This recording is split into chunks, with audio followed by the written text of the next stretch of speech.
Embrace all voices with honest and civilised conversation. We are not part of the establishment. We're one of you. And we're only getting started. Join us on GBNews, the People's Channel, Britain's news channel.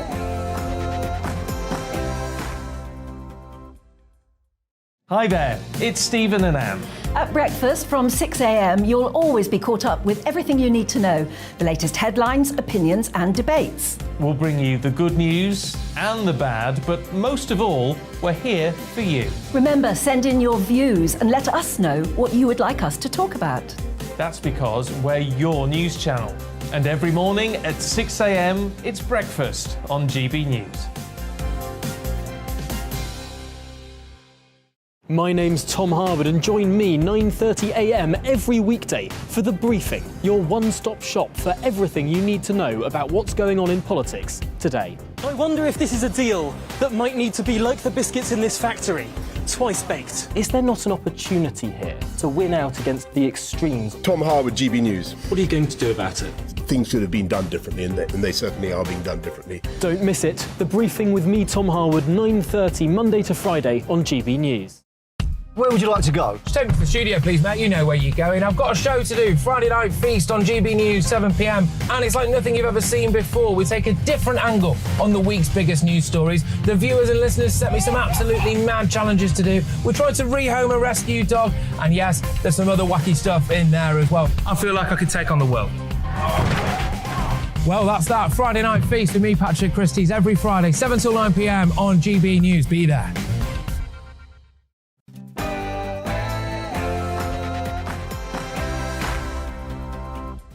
A very good Monday morning at 10 o'clock, and this is To The Point on GB News with me, Mercy Moroki, and I'm joined by Bev Turner. Again, we're on your TV, radio and online, and we're here with you until midday with a big show full of today's stories, lots of discussion and our opinions as well. That's right. Make sure you get in touch with us. We want to hear your views, as usual, on GB Views at gbnews.uk. We're going to be getting to those throughout the show, but first, it is time for this morning's latest news.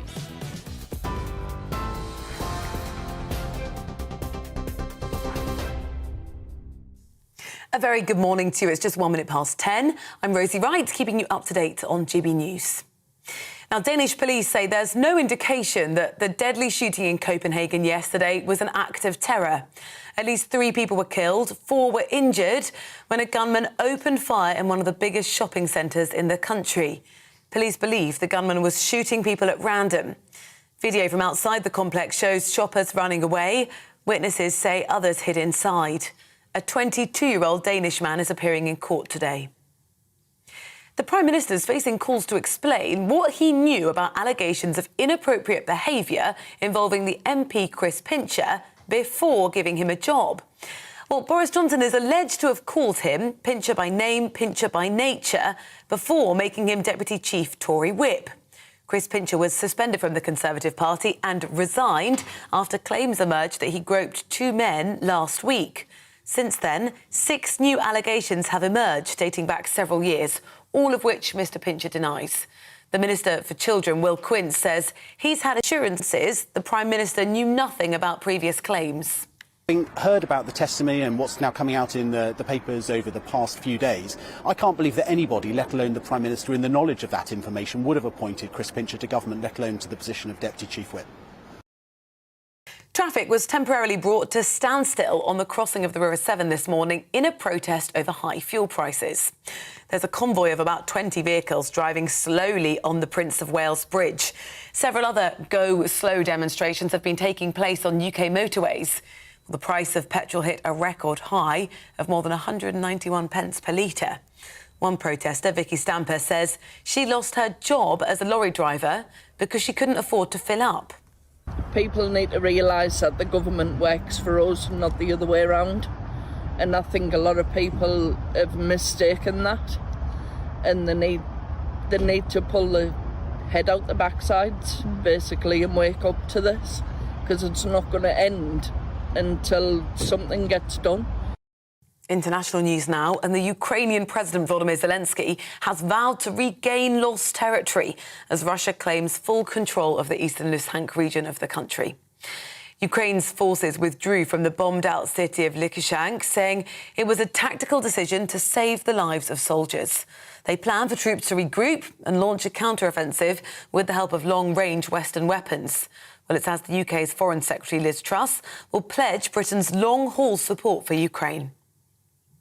Parents in England are going to be asked about government proposals to change the number of toddlers that can be looked after at one time by nurseries and individual child carers. The plan is to change the staff-to-child ratios from currently as it is to 1:4 to 1:5 to help parents with childcare costs. The government suggests it will save them up to £40 a week, but the childcare sector says it will put staff under pressure and that any costs saved are unlikely to be passed on due to years of underfunding. The British Army has confirmed an investigation is underway after both their Twitter and YouTube accounts appear to have been hacked. Well, their YouTube channel featured videos on cryptocurrency and images of the billionaire businessman Elon Musk. Their official Twitter accounts retweeted a number of posts appearing to relate to NFTs, a type of crypto assets. Both accounts have now been restored. A number of postal workers have been left with permanent and disabling injuries from dog attacks. More than 1,600 incidents have been reported in the last year. The Royal Mail says an average of 32 attacks took place every week across the UK. A new species of giant water lily in Kew's Royal Botanic Gardens has been discovered. It's been hiding in plain sight for 177 years. It had been mistakenly identified as another species. It's also the world's largest water lily, with leaves growing more than 3 metres wide. This is GB News, and I'll bring you more as it happens. Now let's head back to the point.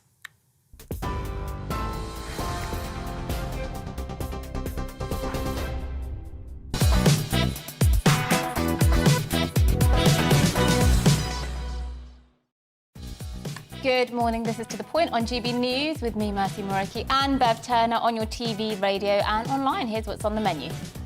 Prime Minister Boris Johnson is under mounting pressure to explain how much he knew about sexual misconduct claims against former Deputy Chief Whip Chris Pincher before appointing him. And we could find out about the Beergate inquiry as early as today, Durham Police have said. Stay tuned for that. Yes, and nationwide protests are taking place today as fuel activists attempt to create roadblocks as the average price of diesel hits £2 per litre. We'll be discussing that later on in the show, and I'll be giving my personal opinion on this in just a moment. And from Wednesday, new laws will come into place that make speed limiting technology to be mandatory in new vehicles in EU countries. Will the UK follow suit? We speak to a race car driver to ask whether this is one step too far. Yes, that's all coming up and much more across the programme, and you can get in touch with your views. We'd love to hear them. gbviews@gbnews.uk. But first, Mercy gives her views, kicking off our Monday morning on the nationwide fuel price protests taking place today.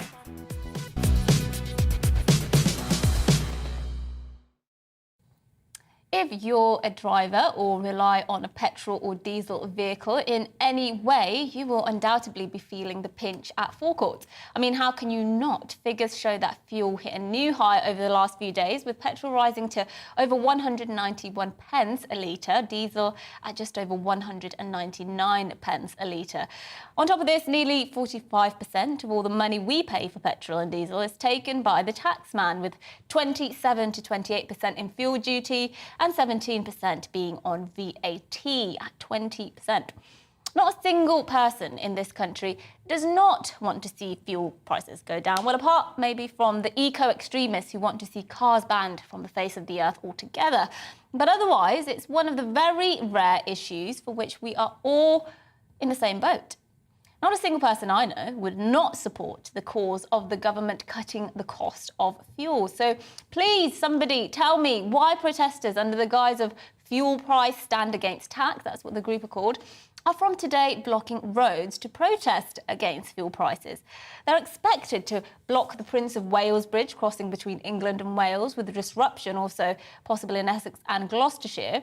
Police are warning people to avoid the roads as disruption is expected throughout the day on the M4 and M5 Southwest. Now, latest news on this is that some of the protesters have been moved along by the police, which is welcome news in my books. But if the road-blocking shenanigans of eco-activist groups Extinction Rebellion and Just Stop Oil, remember them, were not a lesson in how not to bring people on your side, I don't know what was. Insulate Britain's stunts, which included gluing themselves to roads, cost taxpayers at least £4.3 million at the end of last year. Just Stop Oil protesters cost Essex police £1 million in just 1 week.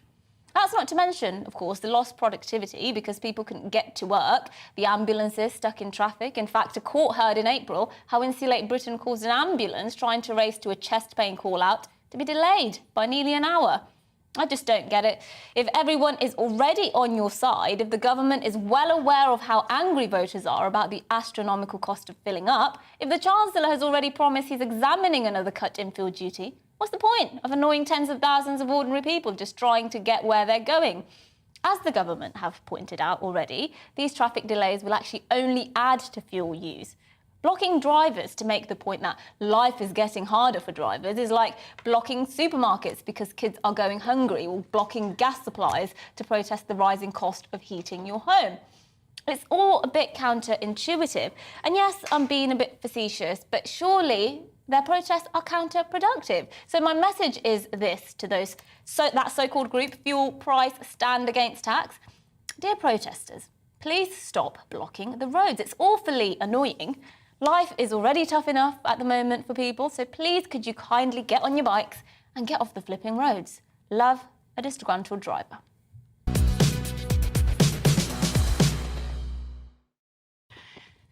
But what else can we do?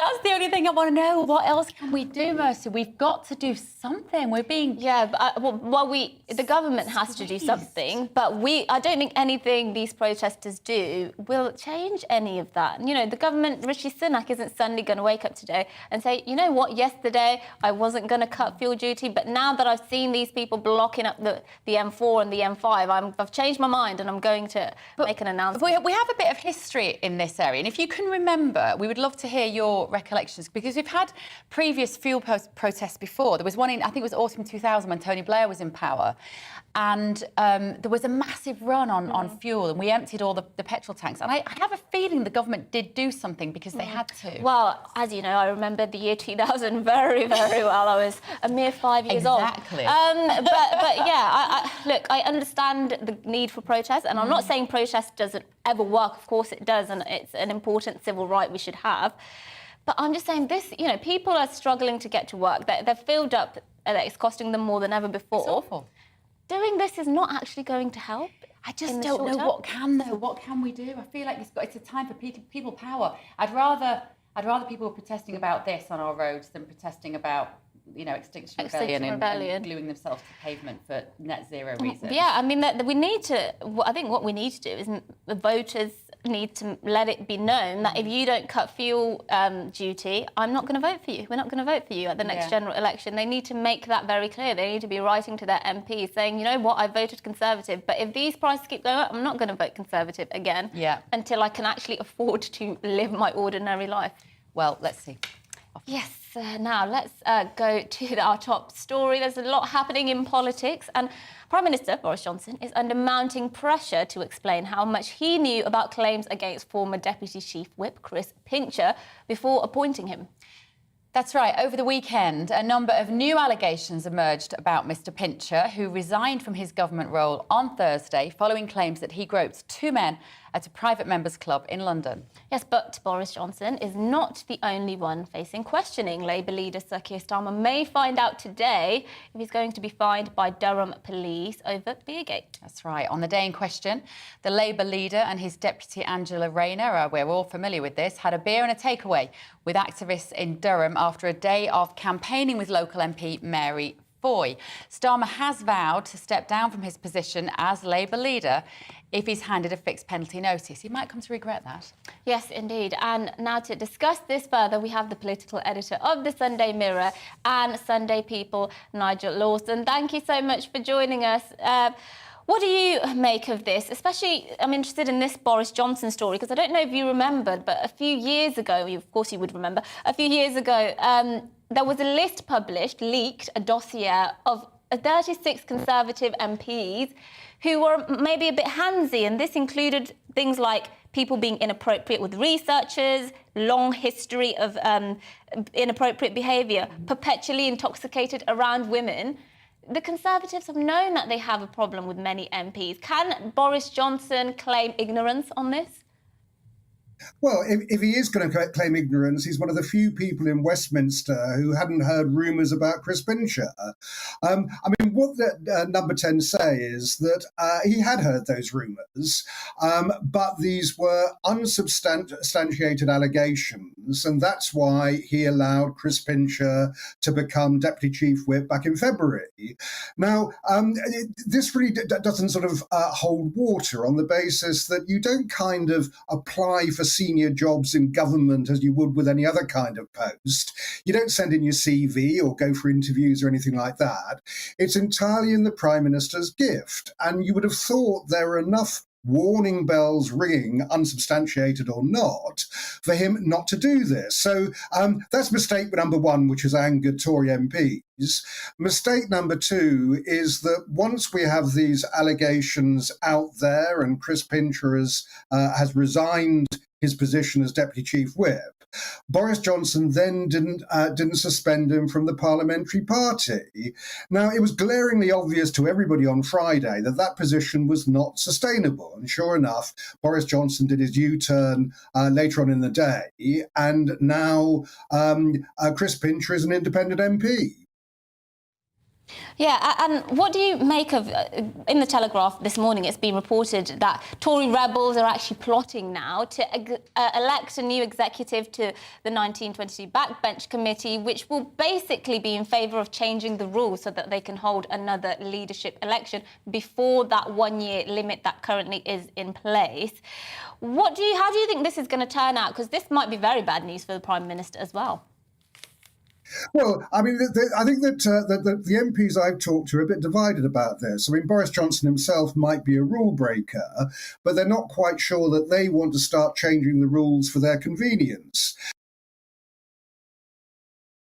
I think we've lost Nigel there. We have. Do you know, I was looking at these allegations against Chris Pincher, as Boris Johnson was apparently quoted as saying Pincher by name, Pincher by nature. And it's almost like there was just this assumption. I mean, I did read this and think, well, I'm sorry, fellas, but this is the kind of thing that women have been subjected to for years. The sort of slightly gropey stuff we just have to laugh off, right? You'll have experienced it in the workplace. I mean, the list here, it starts in 2012, 2017, 2018, 2021.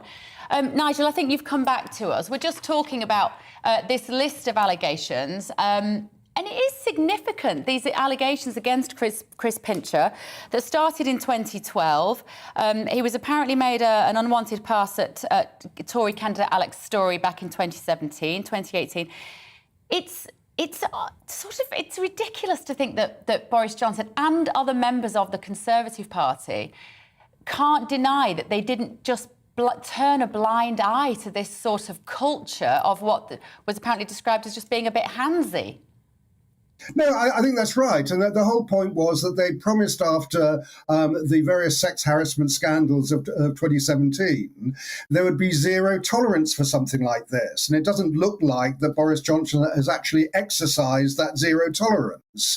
But the issue about this is we are still talking about rumours that when you mentioned the Alex Storey case, the Olympic rower who wanted to get into politics, that came out. That goes back to 2001 when that is meant to have happened. But when that did come out, that there was an investigation. Chris Pincher did stand down from the Whip's office then. There was an investigation by the Conservative Party complaints team. He referred himself to the police and was cleared. So there was nothing specific, as Number 10 say, that they could actually do about Chris Pincher. The point was that these allegations have been going around for a long time.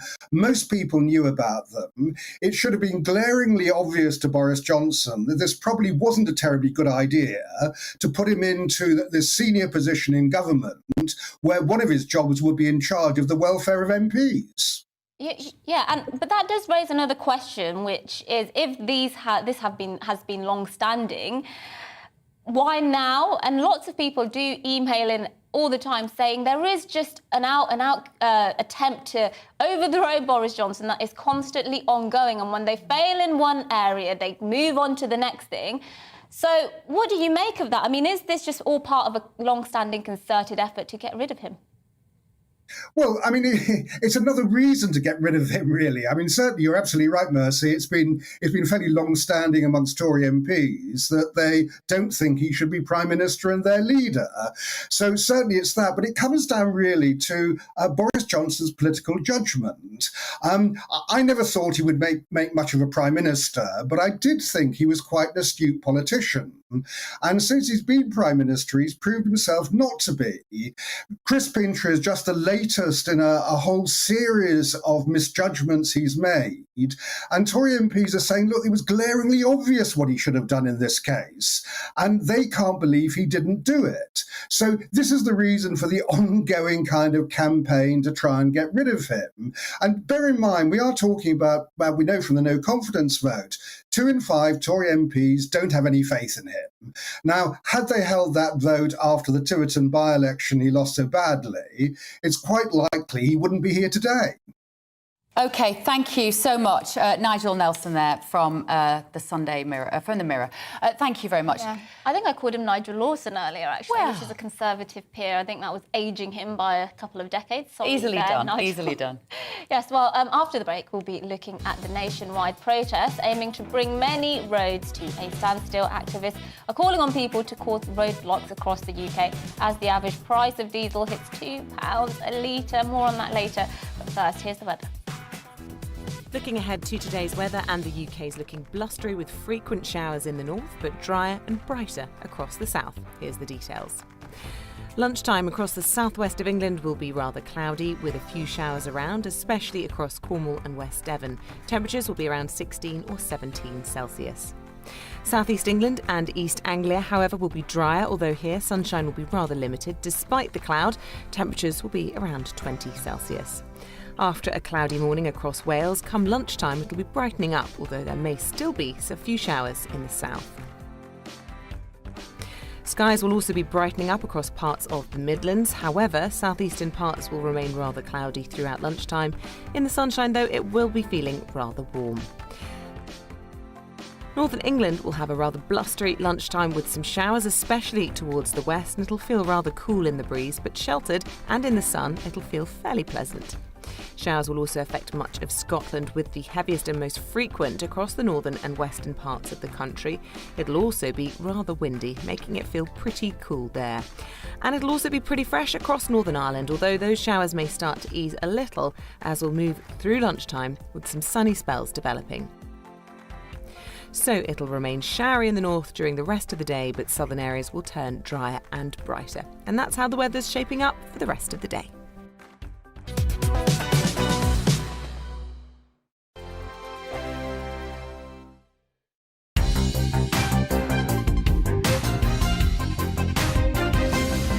We are GB News. We're right across this great nation. On TV. On radio. On digital. Absolutely everywhere. We don't talk down to you. We embrace all voices with honest and civilised conversation. We are not part of the establishment. We're one of you. And we're only getting started. Join us on GB News, the People's Channel. Britain's news channel.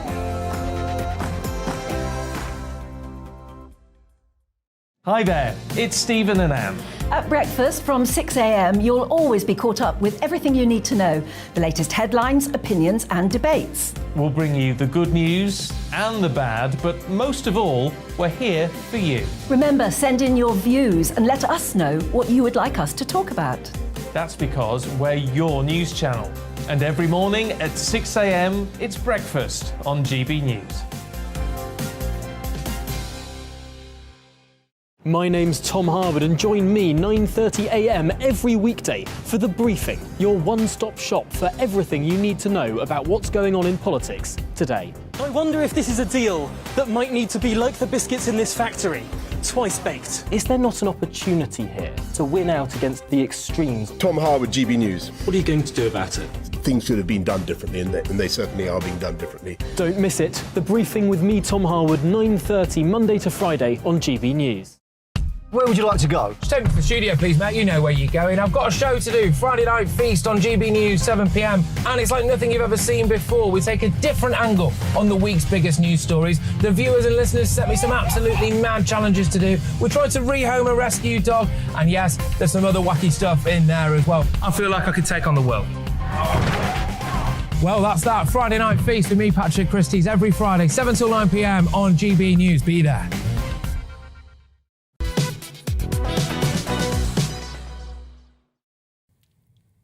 Good morning. It is 10:23 and this is To The Point with me, Bev Turner and Mercy Muroki on GB News. We are live on your TV, online and on your DAB radio this morning. Yes, now police have warned of serious disruption throughout the day as protesters across the UK prepare to block motorways in a demonstration over high fuel prices. Drivers have been warned to reconsider their journeys and remain at home if possible, as major roads in various parts of the country face traffic jams.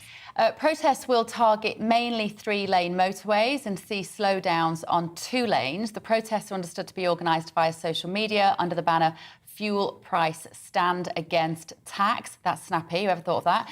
New figures show the average price of a litre of petrol reached a new high of 191.4p on Thursday, while diesel rose to just under £2. Why can't we just say £1.49 then? well, I think it must have a percentage of a p as well, though, right?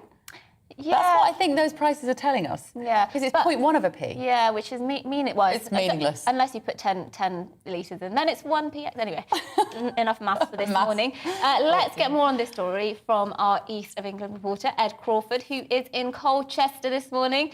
Ed, what's the situation like where you've been? Well, I am stood above the A12 between Colchester and Chelmsford. Now, this morning there were severe travel delays along this road where a group of protesters staged a go slow protest. They managed to back the traffic up quite substantially and cause a lot of disruption. Now, they have come out in protest against the rising fuel prices at the pump, and they hoped that their actions would force the government into reducing the prices at the pump.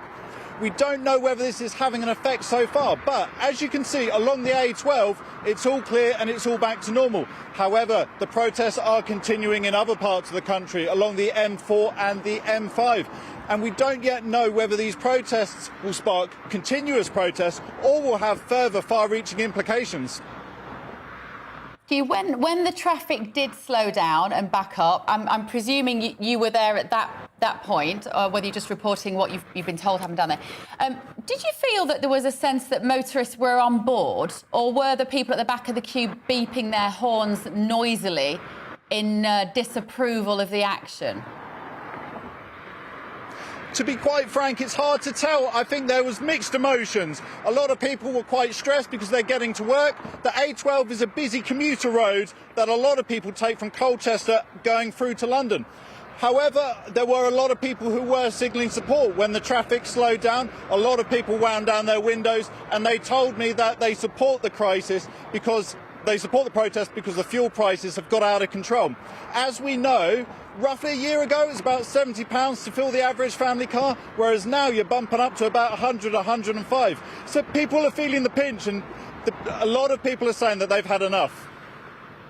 Right, and actually, I don't know about you, Mercy, but I noticed this morning, just anecdotally, Ed, that the roads were very quiet in London this morning. Now, I know the weather's getting warmer. The kids are still at school, though. I wouldn't normally expect it to be quiet on a Monday morning. But I do wonder whether we're having any evidence now that people are genuinely choosing to use their cars less and less and take to public transport because the cost is now just too prohibitive to fill up the car. What do you think, Ed? I'm not entirely sure. I think, actually, for a lot of people, just not driving and taking a bike is not an option. We depend on petrol and diesel in this country and in the world, in fact. and this sort of push towards net zero, all these high prices are really taking a toll on people. I spoke to some of the protesters this morning at Colchester Football Stadium, and here's what they had to say. Well, Ed, thank you. Thank you there, Ed Crawford. And the weather looks lovely as well. So it nice does to be done. Did you drive in this morning? I didn't. I don't drive into London because it's actually quicker for me to take the train from East Midlands. But when I do drive, I don't drive very often, but when I do drive, it's to pick my daughter up from a not nursery school, that was a long time ago, from school, to take her there sometimes. That's not a journey I can take a bus for. I mean, the bus is like every hour or something going to her school. So that's not an option for me. And for people for whom driving is their only choice, I think this kind of thing is really irritating. It's awful. And I've said it before. Was it the show I was doing with you and we had the cycling man? We had a bloke on from an organisation called Don't Kill Cyclists. I mean, I agree with him on that. Killing cyclists is not a good idea. But I gave him a bit of a hard time because I'm sure he's probably still thinking about that conversation as I am. But my point was, listen, it's all very well to say get out of your cars, but you try doing that, trying to get 3 kids to school via the supermarket, via the swimming club. I think he did suggest you could cycle them. Or well, he said I could put them in a cargo bike. I said, are you absolutely ridiculous? Down the A4 in Chiswick with they're teenagers. They're enormous. I can't get them in a blooming cargo bike, and I'm not putting them on a bicycle. At the moment, I have to say I have my car on eco mode. Same. I'm driving really carefully. I am walking. I mean, look, in the summer I like to walk anyway if I can, but it's just not practical. It is not realistic, and it's just cruel what the government are doing to us at the moment with the fuel. Yeah, with the amount that we're paying in tax. Well, absolutely. And let's go to some of your views. There has been mixed views on this. I think people are saying the comparison with things like Extinction Rebellion and Just Stop Oil is not there because actually that was sort of about eco-extremism, and this is about an issue that affects pretty much everybody. Yeah. So David says, what do we do then? Just accept these ridiculously high petrol and diesel costs? As a country, we're too apathetic. Good on those taking action. I think I'll join them. So that was similar to what you were saying. And what else can we do? A little angry face emoji in there. Thank you, Dave, for that. Yeah, it is similar. This email has come in, gbviews@gbnews.uk, and I think it's from Ryan. He said, I didn't agree with the other groups closing the roads, but I'm all for this one in capitals. Something has to be done with 16 exclamation marks. And I think there will be a sense that the public are... We're kind of glad you're doing it. We should probably all be doing it. As I said, please let us know if you can remember the fuel crisis in 2000 when we had those blockades. At that time, 80% of unleaded fuel was taxed. 80%. I mean, it's nearly 50 now. We do forget. Alan, though, did I say I don't think protesters understand is that the government isn't affected by protests. Only the public are. Politicians couldn't care less. So it's a bit of a mixed view there, but much more support for these protests than we certainly saw for Extinction Rebellion and Just Stop Oil. Right, after the break, another car story. New EU rules will see speed limiting technology made mandatory in all new cars, vans and trucks from Wednesday. We're going to be talking about this in just a moment. Yes, but before that, a look at this morning's news.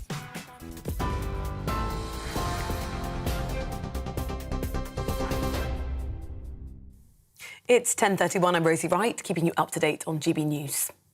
Danish police say there's no indication the deadly shooting in Copenhagen yesterday was an act of terror. At least 3 people were killed and 4 were critically injured when a gunman opened fire in one of the biggest shopping centres in the country. A 22-year-old Danish man is appearing in court today. The Prime Minister's facing calls to explain what he knew about allegations of inappropriate behaviour involving MP Chris Pincher before giving him a job. Boris Johnson is alleged to have called him Pincher by name, Pincher by nature, before making him Deputy Chief Whip of the Conservative Party. The allegations of behaviour emerged just days after Pincher resigned as Deputy Chief Whip and was suspended from the Conservative Party for allegedly groping 2 men last week.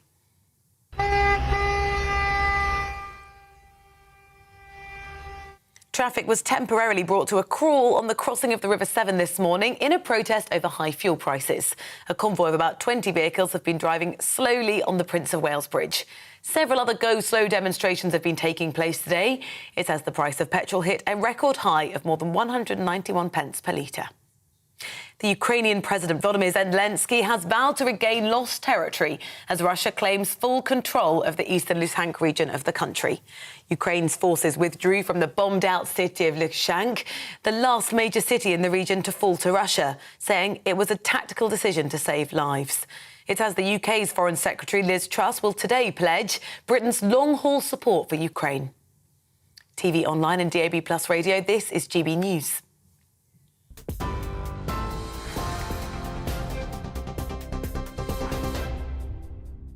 Direct Bullion sponsors the Finance Report on GB News for gold and silver investment.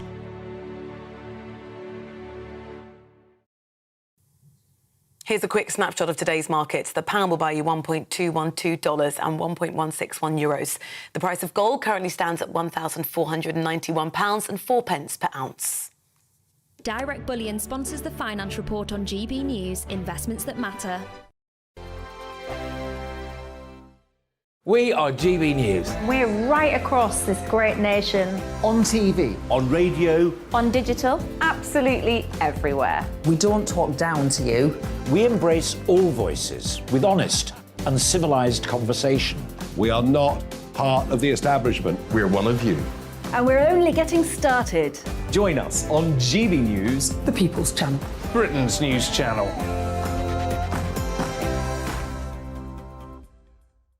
Hi there, it's Stephen and Anne. At breakfast from 6 a.m, you'll always be caught up with everything you need to know, the latest headlines, opinions and debates. We'll bring you the good news and the bad, but most of all, we're here for you. Remember, send in your views and let us know what you would like us to talk about. That's because we're your news channel. And every morning at 6 a.m, it's breakfast on GB News. My name's Tom Harwood and join me 9:30 a.m. every weekday for The Briefing, your one-stop shop for everything you need to know about what's going on in politics today. I wonder if this is a deal that might need to be like the biscuits in this factory, twice baked. Is there not an opportunity here to win out against the extremes? Tom Harwood, GB News. What are you going to do about it? Things should have been done differently, and they certainly are being done differently. Don't miss it. The Briefing with me, Tom Harwood, 9:30 Monday to Friday on GB News. Where would you like to go? Just take me to the studio, please, Matt. You know where you're going. I've got a show to do. Friday Night Feast on GB News, 7 p.m. And it's like nothing you've ever seen before. We take a different angle on the week's biggest news stories. The viewers and listeners set me some absolutely mad challenges to do. We tried to rehome a rescue dog. And yes, there's some other wacky stuff in there as well. I feel like I could take on the world. Well, that's that. Friday Night Feast with me, Patrick Christie's, every Friday, 7 till 9 p.m. on GB News. Be there.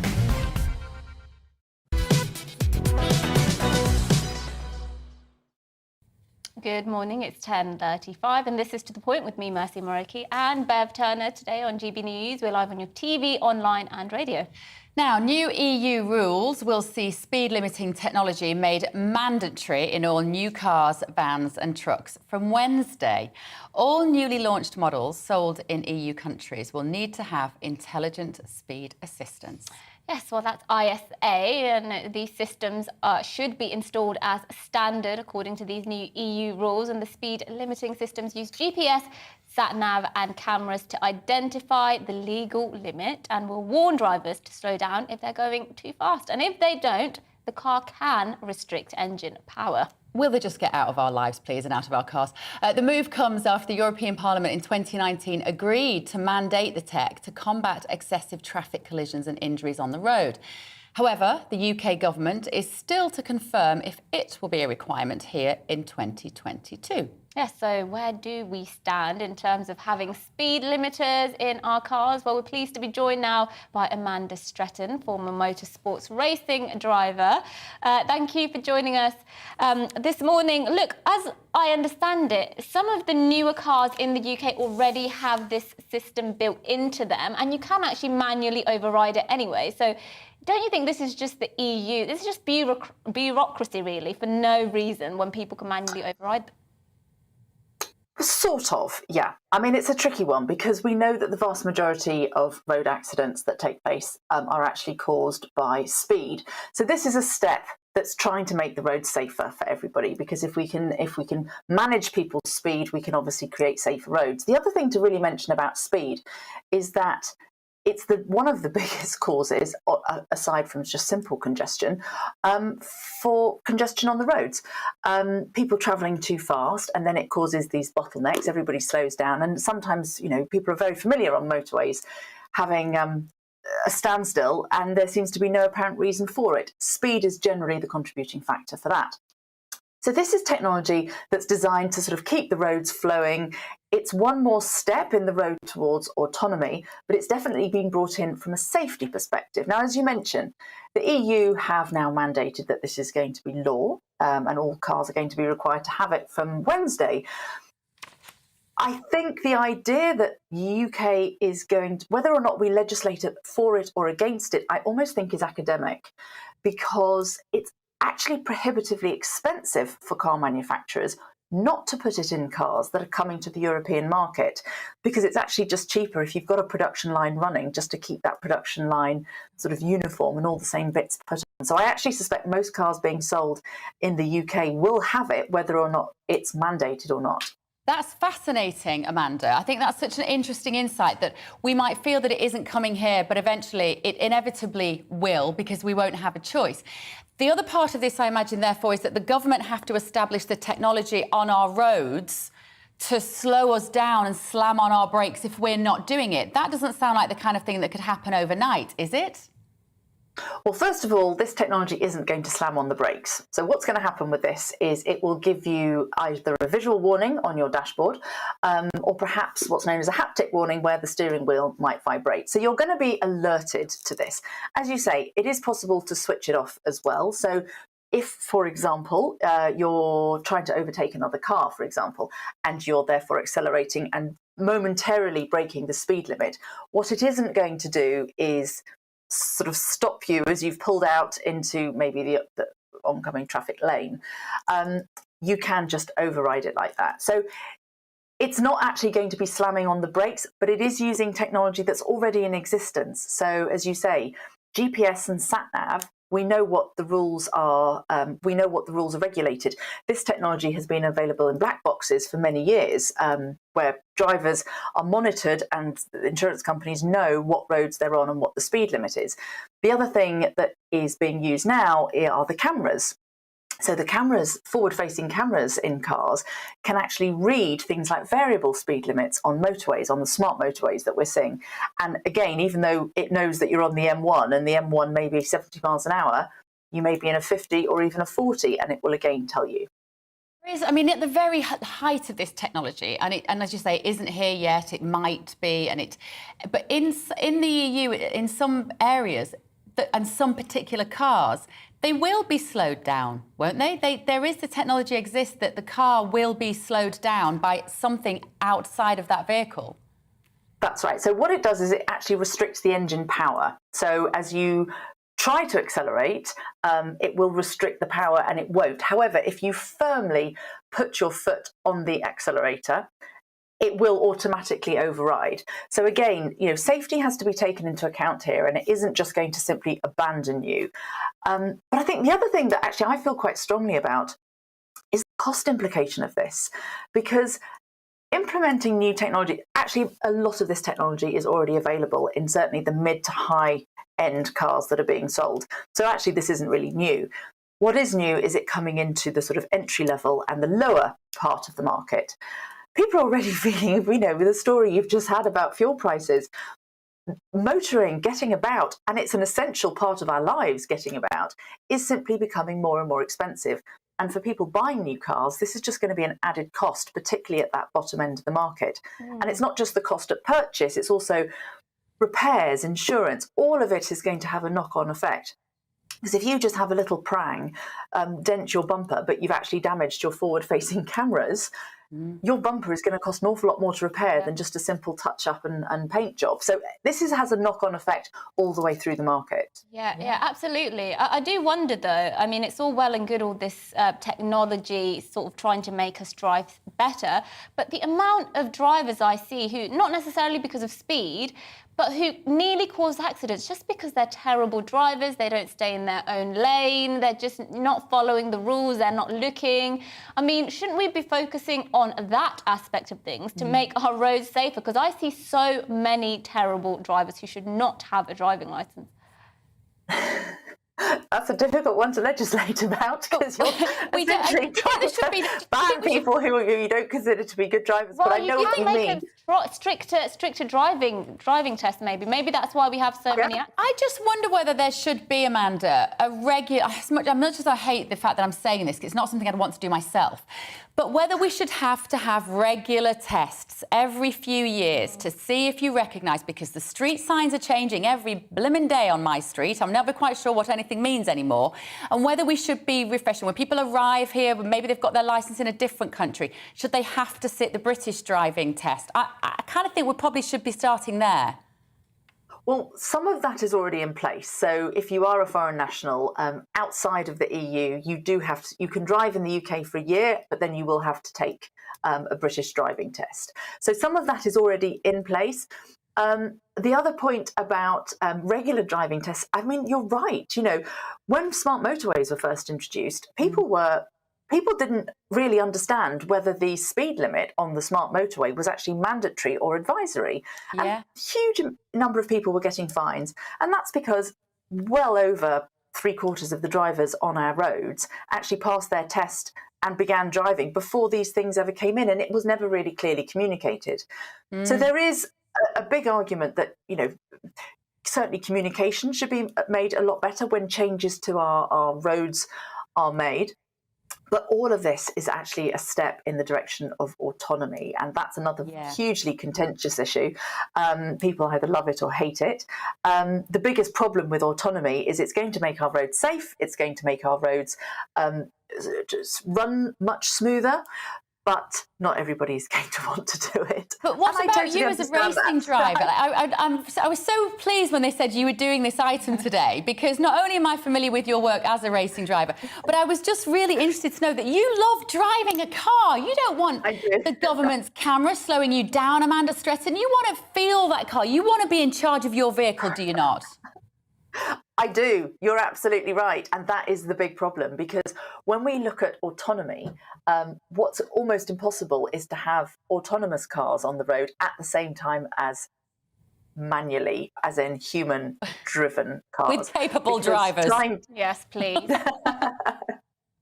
So it's a really difficult one. And I mean, the only logical solution is that we have a sort of 2-lane system. So there will be 1 lane or half a motorway for autonomous vehicles and the other half. Because, of course, you can't just say, right, from now on, there are going to be no manually driven or human-driven cars anymore. That's just simply not going to be practical. And there are also plenty of applications. I hope you're right. I hope you're right. And actually, the number of people... I hate the idea of self-driving cars and autonomous vehicles. But then I see how many people are driving down the motorway, texting and looking at their phones, literally in the fast lane of the motorway. In the fast lane of the motorway, like scrolling through Twitter. And then they'll start swerving because they're not really keeping and then I see those idiots and I think, you know what? Some people need self-driving cars. Because we're not all as good at driving as Amanda Stretton. Amanda, thank you so much for joining us this morning. It's lovely to see you. Former motorsports racing driver and superb motoring journalist, Amanda Stretton. Yes. Now, let's move on to something that affects America more so than us, but it's the 4th of July, which marks the 246th anniversary of the independence of the United States. But it's been a tricky time for the states this year, especially in the wake of that Roe versus Wade abortion debate, Texas school shootings, and, of course, the ongoing conflict in Ukraine. 264 years. They've not quite got it right, have they? No. Despite the pomp and patriotism, perhaps Americans are feeling a little bit different this year, or are they in full swing as celebration as expected? Let's talk now to Professor of International Politics at the University of Birmingham, Scott Lucas. Professor Lucas, good morning. Thank you for joining us. How do you think Americans are feeling today in 2022 off the back of the pandemic? Joe Biden, not terribly popular. Donald Trump waiting in the wings. How would you sum up this period in time for Americans?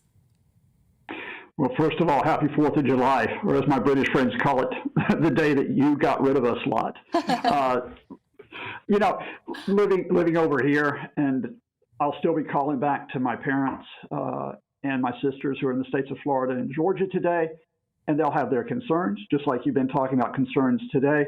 But I think first and foremost, they still believe. You know, they still believe in the idea of a country where all people can be welcomed. You know, the original idea in 1776 that was then magnified on the Statue of Liberty that, you know, if you're tired, you're hungry, you're poor, America will take you in.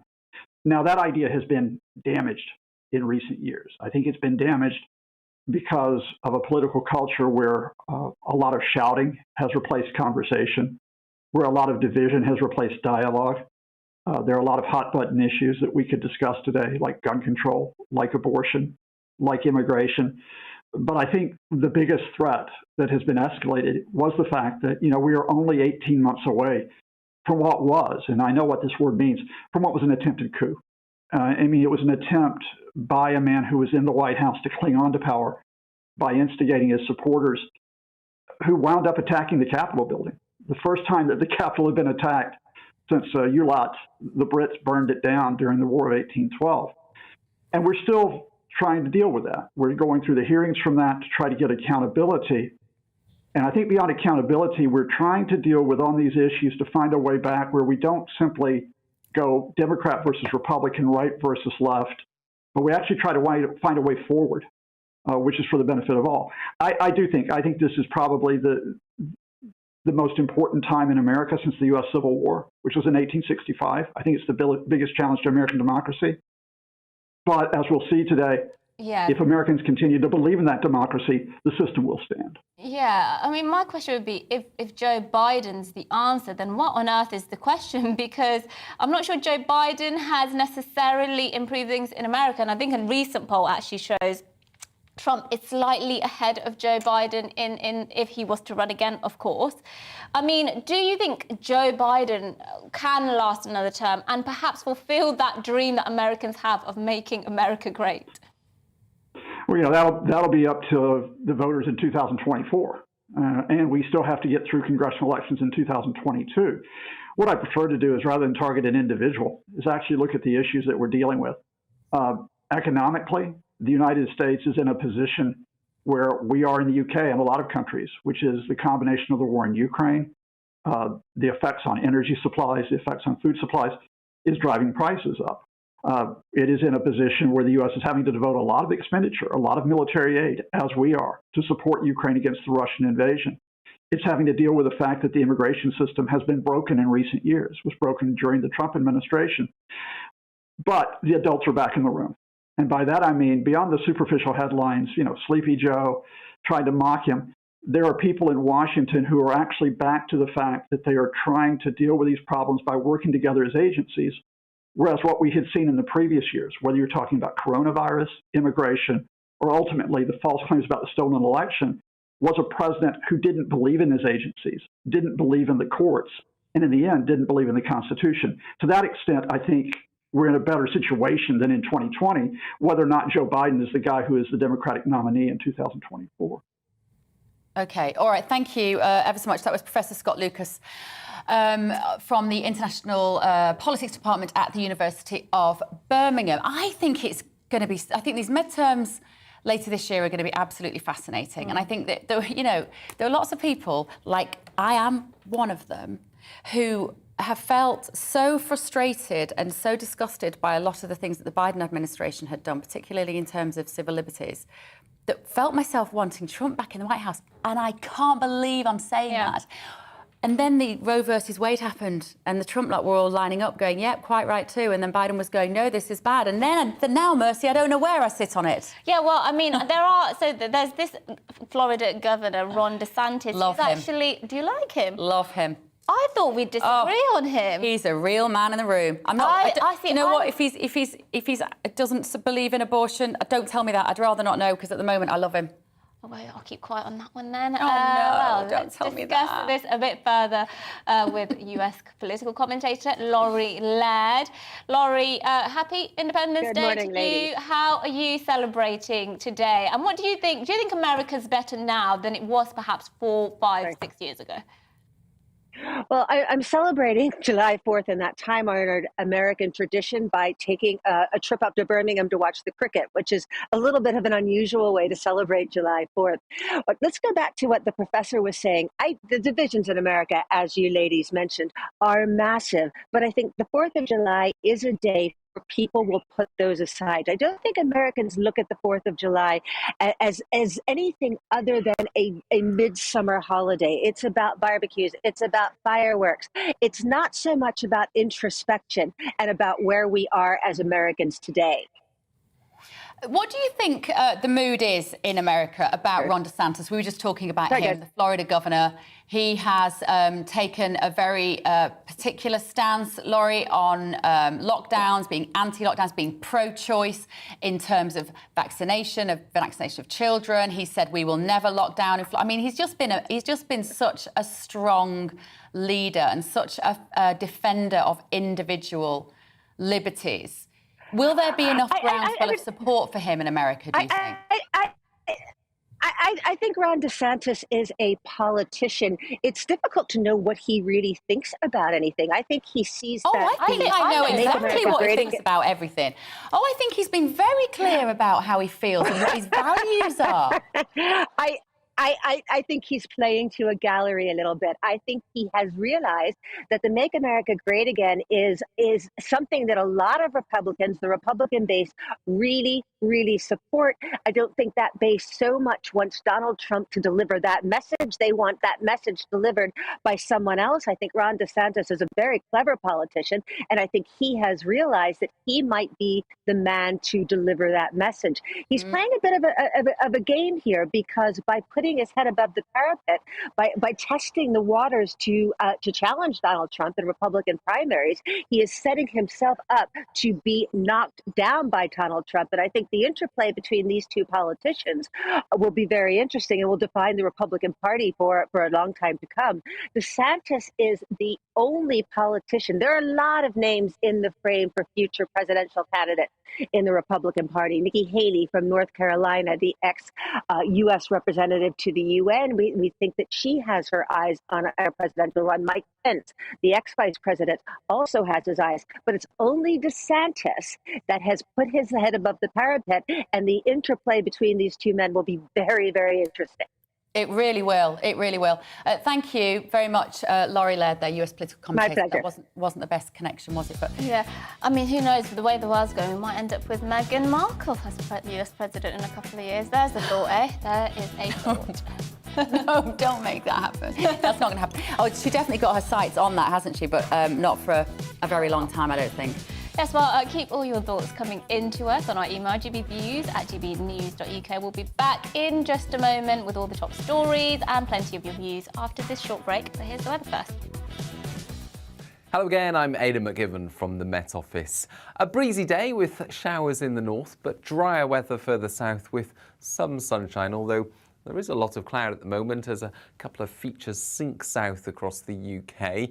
Low pressure to the north, but high pressure is edging in, and that through the week will bring more and more settled weather, drier and warmer conditions for many, but not for all, because there will be some rain at times in the north and northwest especially, and a keen breeze at times, and that's the case through the rest of the day. The showers continuing for northern England, Scotland and Northern Ireland. Some heavy downpours for northeast Scotland, and that blustery breeze making it feel cool, 17 or 18 Celsius. But further south, with some sunshine coming through away from areas of cloud, 22 to 24 Celsius, so feeling warm with lighter winds. Through the evening, any showers in the north tend to fade away, but there'll still be a few continuing for the north and northwest of Scotland, 1 or 2 coming into northwest England, North Wales. More persistent rain perhaps for Northern Ireland, where it will be cloudy and 12 degrees. 10 or 11 elsewhere with some clear spells, especially towards the south and the east. So some sunshine first thing for southern England, the Midlands into eastern England. Bright spells as well for Scotland, with a few showers affecting northwest England, North Wales and Northern Ireland. But spell of more prolonged rain turns up later in the afternoon into western Scotland and parts of Northern Ireland. And again, high teens in the north, low 20s further south, not quite as warm, and actually a fair amount of cloud again for central and southern parts of the UK. So although the trend through the week is for dry conditions in the south and changeable in the north, there will be a lot of cloud for many. And it's going to be a damp day on Wednesday for western Scotland and Northern Ireland. Further south, some sunshine and turning warmer Thursday and Friday.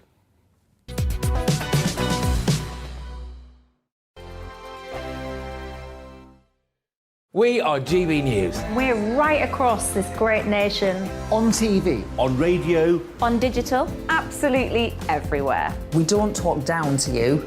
We embrace all voices with honest and civilised conversation. We are not part of the establishment. We're one of you. And we're only getting started. Join us on GB News, The People's Channel. Britain's news channel.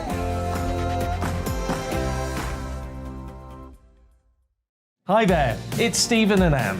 At breakfast from 6 a.m, you'll always be caught up with everything you need to know, the latest headlines, opinions and debates. We'll bring you the good news and the bad, but most of all, we're here for you. Remember, send in your views and let us know what you would like us to talk about.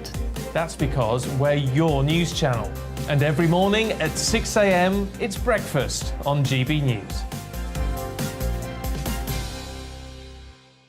My name's Tom Harwood and join me 9:30 a.m. every weekday for The Briefing, your one-stop shop for everything you need to know about what's going on in politics today. I wonder if this is a deal that might need to be like the biscuits in this factory, twice baked. Is there not an opportunity here to win out against the extremes? Tom Harwood, GB News. What are you going to do about it?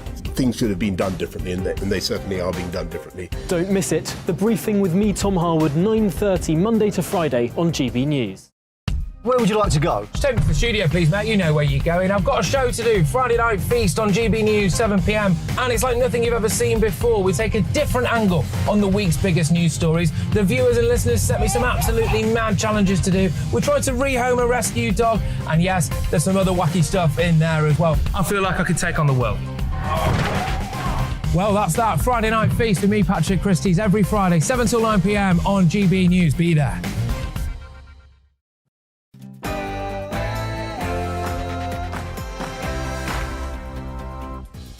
Good morning, this is To The Point on GB News with me, Mercy Moroki, and Bev Turner on your TV, radio and online. We're with you until midday every day this week with today's biggest stories, lots of discussion, expert guests and our opinions as well as yours. Yes, so make sure you get in touch with those opinions. gbviews@gbnews.uk is the email and we'll get to those throughout the programme. But first, here's your latest headlines with Rosie.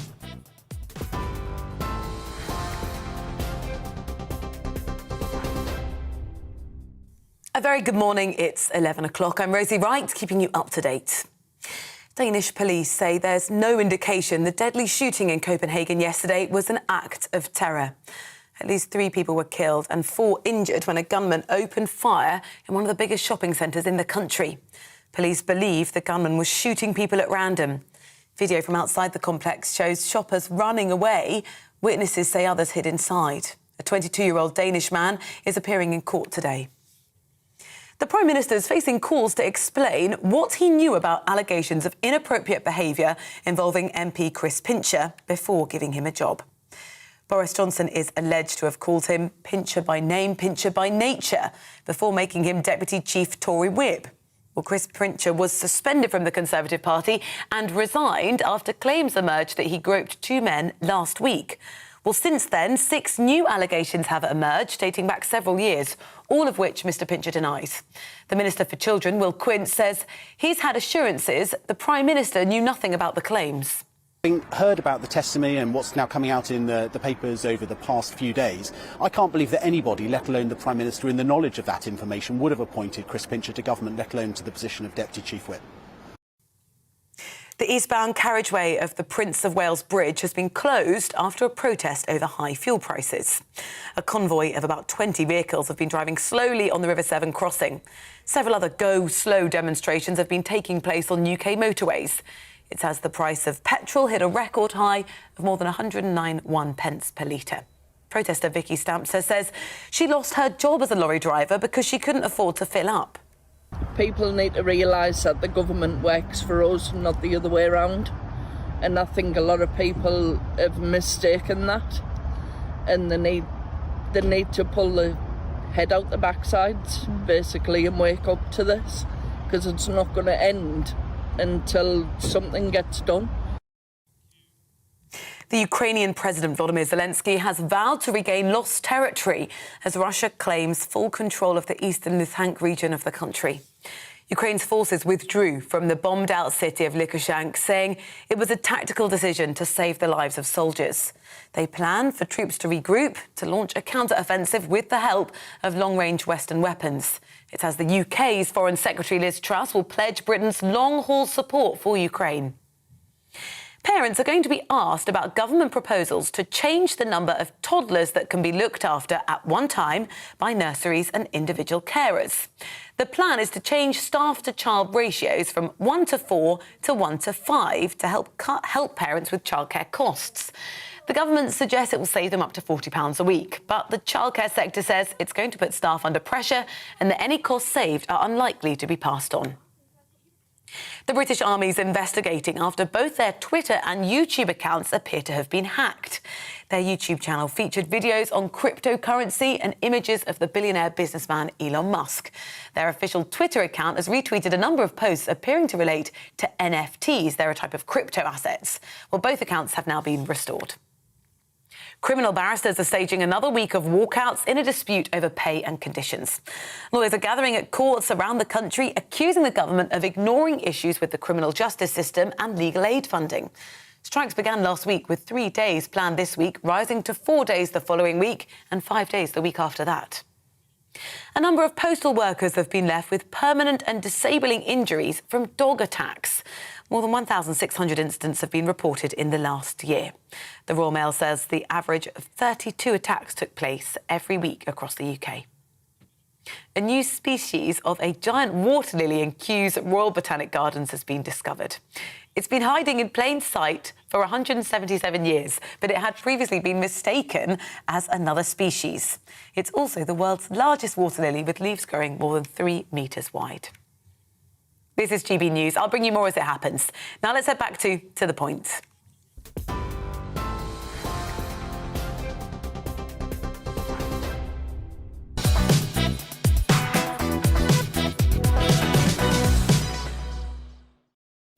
Good morning. This is To The Point on GB News with me, Mercy Moroki, and Bev Turner on your TV, radio and online. Here's what's coming up in the final hour. The government is going to increase the staff-to-child ratios in nursery schools to help cut the cost of childminding. But will it actually make childcare cheaper? We'll ask industry experts whether fewer teachers will mean smaller fees. Yes, speaking of children, more kids are being prescribed the anti-anxiety medication Valium than ever before. But is this right? Why is this happening? We'll ask Lucy Johnston of the Sunday Express for her thoughts. And finally, it might be last orders for pubs across the country as record numbers shut their doors. We're going to be chatting to some landlords about how they've managed to keep their doors open for so long and whether they can afford to keep doing so in the future. Yes, that's all coming up and much more as well over the next hour, and you can get in touch with your views, gbviews@gbnews.uk. But first, Bev gives her views on prescribing children antidepressants.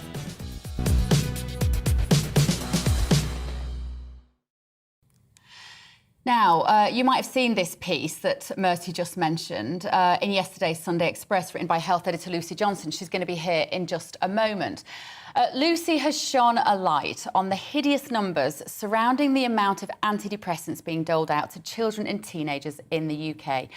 It blew my mind, and I'm sure it will you too. According to official figures, between 2015 and 2021, prescriptions for highly addictive antidepressants given to children between the ages of 5 and 12 rose by more than 40%. That's primary school-aged children being drugged to cure their unhappiness. Have we completely lost the ability to know what is right for kids? And guess what? The numbers peaked in March 2020. That's right. After the start of the first lockdown, there was a 15% increase in these powerful tablets handed out like sweets compared to March 2019. In that same memorable month in 2020, the number of patients aged 17 and under who were prescribed antidepressants reached a peak in England, with nearly 18,000 females and almost 10,000 males receiving the drugs. When I questioned the sanity of locking up our youth, I was called selfish. So who are the selfish ones now? It was so obvious to anyone that was prepared to look that a pandemic of mental health would be coming over the horizon. I believe that we adults have failed an entire generation. This trajectory of medicating unhappy kids was, of course, already established, but COVID policies seem to have accelerated it in a way that must have the drug salesmen celebrating their bonuses. In the frenzy of COVID mania, our youngsters were shoved to the back of the queue by scared, sharp-elbowed adults and policies which neglected to consider education, socialising, sport, fresh air, and the most important thing to children, contact with other children, friendship and play. So we shouldn't be surprised that today the number of under 18s prescribed anti-anxiety drugs is 122,000, up from 78,000 4 years ago. Over the last 2 years, MPs literally appeared on TV to warn teenagers not to kill grandma by hugging her, despite the infection fatality rate being less than 1%. Our future generation were taken out of school and their social circles. They were glued to screens in bedrooms, alone, except for whoever was talking to them online.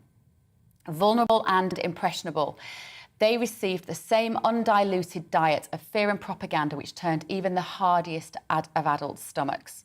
We grown-ups can, to some degree, cope with uncertainty. Children can't. They need stability, consistency, and to know what will happen when they wake up in the morning. But the government kept moving the goalposts. School will be open. Oh, no, it won't. You'll sit your exams.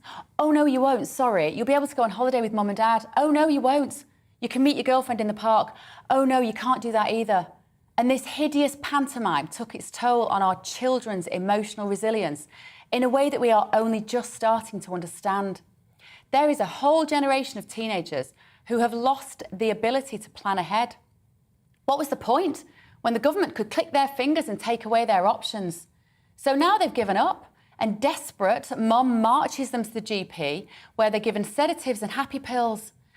At least, think the adults, we are doing something. And is it any surprise that against a loud message that pharmaceutical companies will ride over the hill to save us all, the solution to depression is as easy as pop a pill?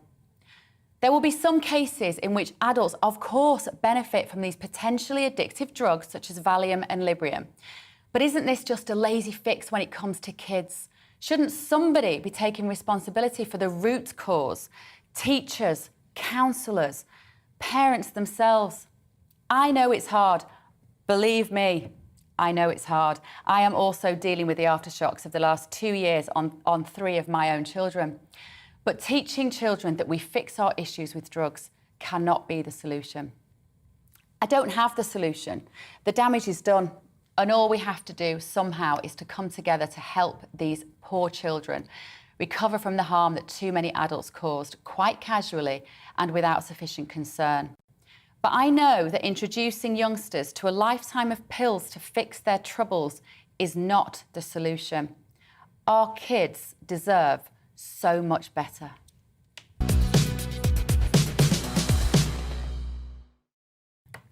Yeah, it's massively concerning. I mean, you know, I'm a mum, I have a 7-year-old, you have kids yourself. The idea that you would ever, you know, we must say there are cases, of course, where children obviously have severe mental health issues and they, as a result, have to be on medication. But when we're talking about anxiety, especially if it's triggered by environmental causes, such as the pandemic, such as the uncertainty, surely it's irresponsible almost to sort of introduce children as young as my child, 7 years old. 4-year-olds, Mercy, on antidepressants. Really? Gosh, And I was chatting to somebody in the office here who used to work at one of the American camps, and he said, you know, one of the most important things they did as teachers in the morning with the children was to work out their medication, and they'd be told, oh, well, this child can't sit still, you have to medicate him.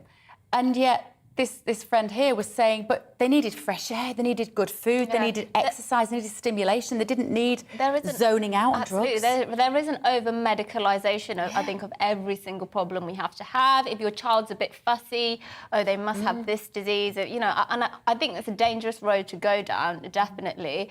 But then again, I do think many of these antidepressants, not all of them, especially benzodiazepines, which are incredibly addictive and incredibly dangerous when taken for long periods of time. I think there is definitely a role for antidepressants in society, but for kids, I'm very uneasy about that.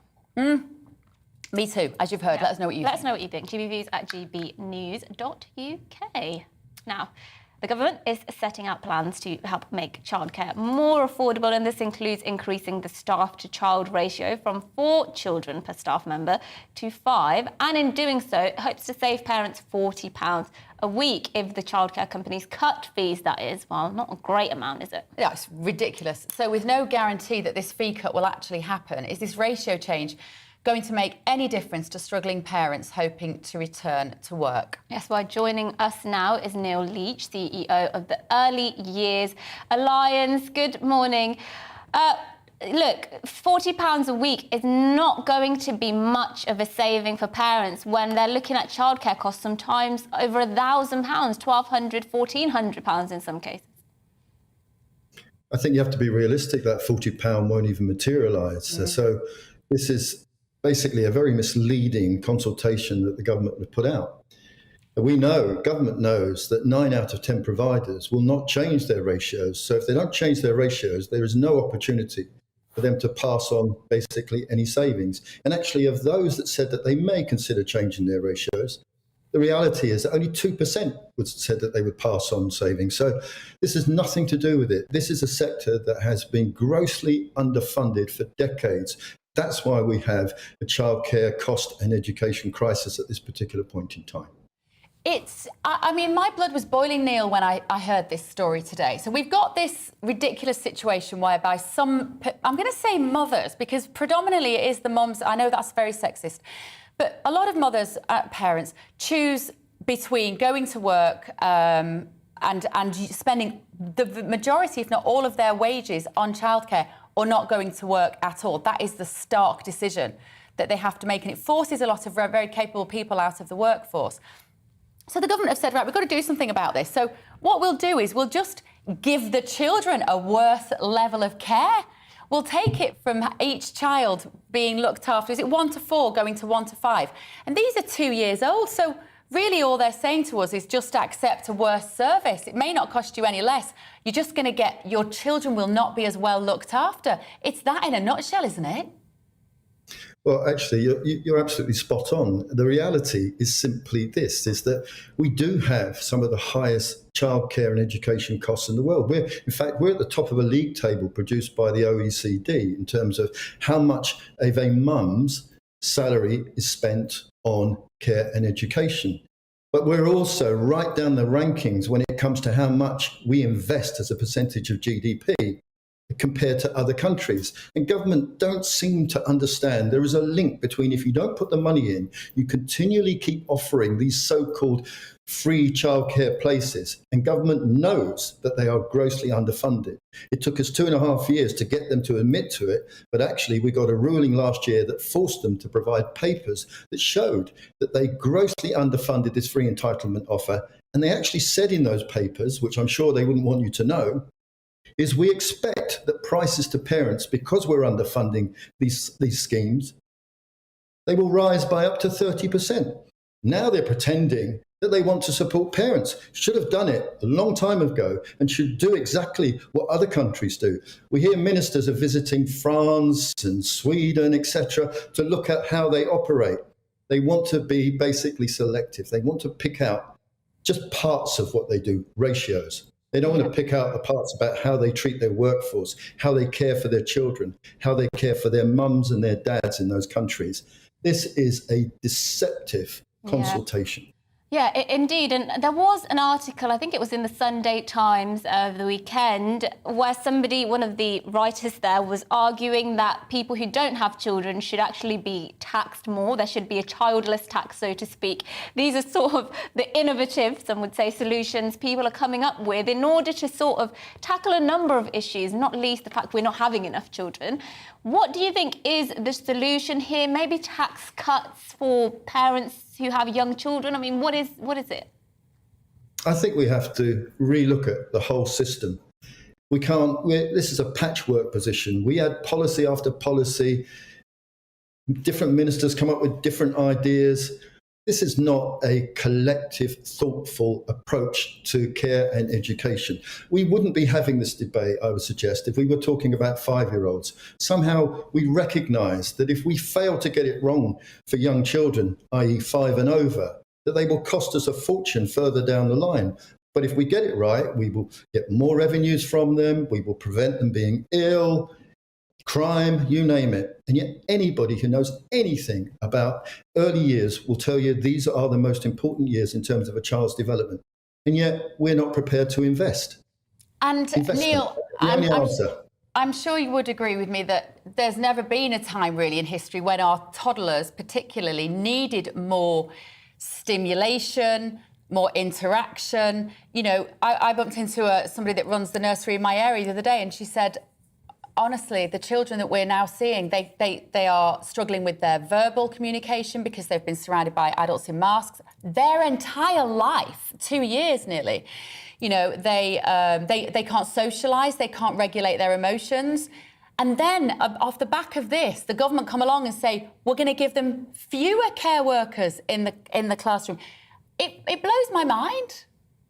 You should be doing my job, because actually you are spot on. We have a situation. How ironic is this? On the very day that Number 10 have leaked this idea that they want to cut the cost of childcare by basically changing ratios, Her Majesty's Chief Inspector of Ofsted, somebody who knows a little bit more than, dare I say, Number 10 or the Treasury, and perhaps actually the Department for Education, is on the airwaves telling everyone young children's development has stalled throughout the pandemic. Yeah. So we seem to have someone, it's like they have picked the worst possible moment and said, why don't we do it now? Why don't we change ratios when children need more support than they've ever needed? Why don't we do it when we have a workforce where 40% of those people are saying, I'm considering leaving because I am tired and I'm exhausted? What do? Some clever spark says, let's give them more children. Yeah. That's not in the best interest of children. That is not in the best interest of parents. That's about making children a commodity on some balance sheet. And that is appalling. And for the Department for Education, who should be responsible for these children, their well-being. I listened to your previous sort of article about the well-being of children. That's their responsibility, not balancing the books, caring for children and the people that look after and educate those children. OK, thank you so much. That was Neil Leach there, CEO of the Early Years Alliance, doing a very good job of trying to explain why this comes at the worst possible time. I do wonder, it'd be interesting to see studies of whether women leaders have better childcare policies, like Jacinda Ardern, for example. Because sometimes I do think if some of these politicians know what mothers have to put up with, maybe there'd be a bit more, the issue would be more pressing on their agenda. Let's ask our next guest. Joining us now is Brett Wigdonet, founder of Teach First. Hello, Brett, I hope we got your name right there. You know, we're just discussing about whether the problem with a lot of childcare in this country and possibly across the world is that there are too many men making decisions who've never spent a day with their children in their lives, and therefore they do not understand how important this is. Yes, well, I have 3 children. I have spent a lot of time with them, so at least that's one thing I have going for me. I've spent 15 years leading Teach First and visiting lots of schools all over the country, and I'm currently leading a childminding agency, Tiny, where we have about now 500 childminders we're working with. And I certainly agree with what Neil said, that early years is the most important stage of a child's development. There's so much more and more evidence about how brains develop, how social structures develop. And the saddest thing is when you visit primary schools and you see children who haven't had a good early years experience, who don't know how to play, who don't know how to communicate their needs, who don't know how to follow directions. So, I would certainly agree that early years is an incredibly important sector. And I don't think many countries around the world that I've visited in education roles, as well as the UK, probably underestimate how important early years is. So, I think the one good thing today is that the government is now really seems to be focusing a lot more on early years and is starting to come up with different ideas and ways to improve the sector, because it's a sector that really needs some improvement. And we were just talking to Neil then particularly about kind of nursery settings, but you run a child-minding agency. So that's where people can take their children to be looked after in somebody else's house as a childminder. It's sometimes the more affordable option for some people. Does that part of the industry need the overhaul that the government are talking about now? Yeah, it does need an overhaul. I think childminding is the future. So, for your listeners, there's a few ways you can get your children taken care of. There's nannies, which are very expensive, obviously, where they come to your house. There's sort of grandma or an informal care, which is something, unfortunately, a lot of families have to take advantage of. But then you have nurseries and childminding. And nurseries and childminding both follow an early years framework, which help the children get ready for school. They have good high levels of safeguarding and Ofsted oversight, and they're all eligible for all these government payment schemes that the government's been talking about today. The difference is, I think childminding is where you have a great practitioner who does it from their own home, and because it's from their own home, they manage to keep most of the income. So childminders usually can earn a similar salary to a teacher or another professional, which I think is very important for early years educators, while nursery workers often earn minimum wage or very poor salaries. And I think that's a big problem there. So I think the future has to be about growing childminders and helping more people start these small nurseries in their homes so that they can earn a good salary and they can give that flexibility to parents also. Right, thank you so much for joining us this morning. I do notice you're in your man cave there. I could see a man cave sign on one of your walls. I hope it's not to escape your children. Some men build a man cave especially. It's my home office, so it's not a great place to talk about childcare in a man cave. Yeah, well, thank you for joining us. Do join us again another time. Now, after the break, as more children than ever are being prescribed the anti-anxiety medication Valium, as we spoke about just a minute ago, we asked the Sunday Express health editor, Lucy Johnston, whether kids are being over-medicated these days and what we can do about it. That's after the weather.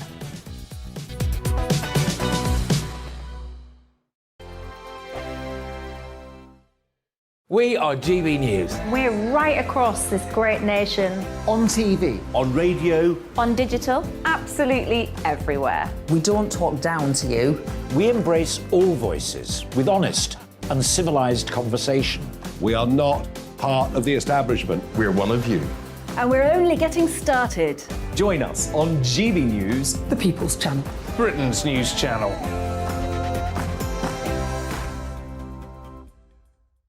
Hi there, it's Stephen and Anne. At breakfast from 6 a.m, you'll always be caught up with everything you need to know, the latest headlines, opinions and debates. We'll bring you the good news and the bad, but most of all, we're here for you. Remember, send in your views and let us know what you would like us to talk about. That's because we're your news channel. And every morning at 6 a.m, it's breakfast on GB News.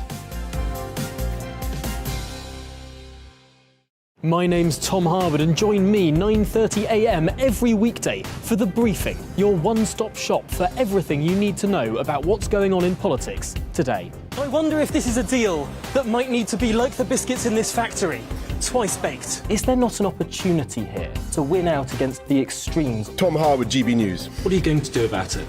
Things should have been done differently, and they certainly are being done differently. Don't miss it. The Briefing with me, Tom Harwood, 9:30 Monday to Friday on GB News. Where would you like to go? Just take me to the studio, please, mate. You know where you're going. I've got a show to do. Friday Night Feast on GB News, 7 p.m. And it's like nothing you've ever seen before. We take a different angle on the week's biggest news stories. The viewers and listeners set me some absolutely mad challenges to do. We tried to rehome a rescue dog. And yes, there's some other wacky stuff in there as well. I feel like I could take on the world. Well, that's that. Friday Night Feast with me, Patrick Christie's, every Friday, 7 till 9 p.m. on GB News. Be there. Join me, Darren Grimes, for Real Britain every Saturday and Sunday from 2 p.m. A news hour that comes with a trigger warning. Scorching hot opinion with prominent guests saying the unsayable and a little bit of weekend fun thrown in. Unlike other broadcasters, I won't be forgetting what the B in our name stands for. So howie in for Real Britain Saturday and Sunday from 2 p.m.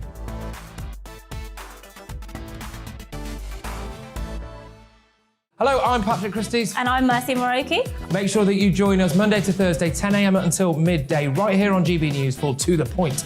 We're not afraid to talk about the topics that matter to you or the big topics that always matter. We cover absolutely everything, from the breaking political stories of the day to law and order, what's going on in the channel. We're not afraid to hold people to account. We always make sure we include your views on our show. Indeed, if you're thinking it, you can guarantee that we're saying it. So make sure you join the conversation with us, 10 a.m. until midday, Monday to Thursday, for To The Point on GB News.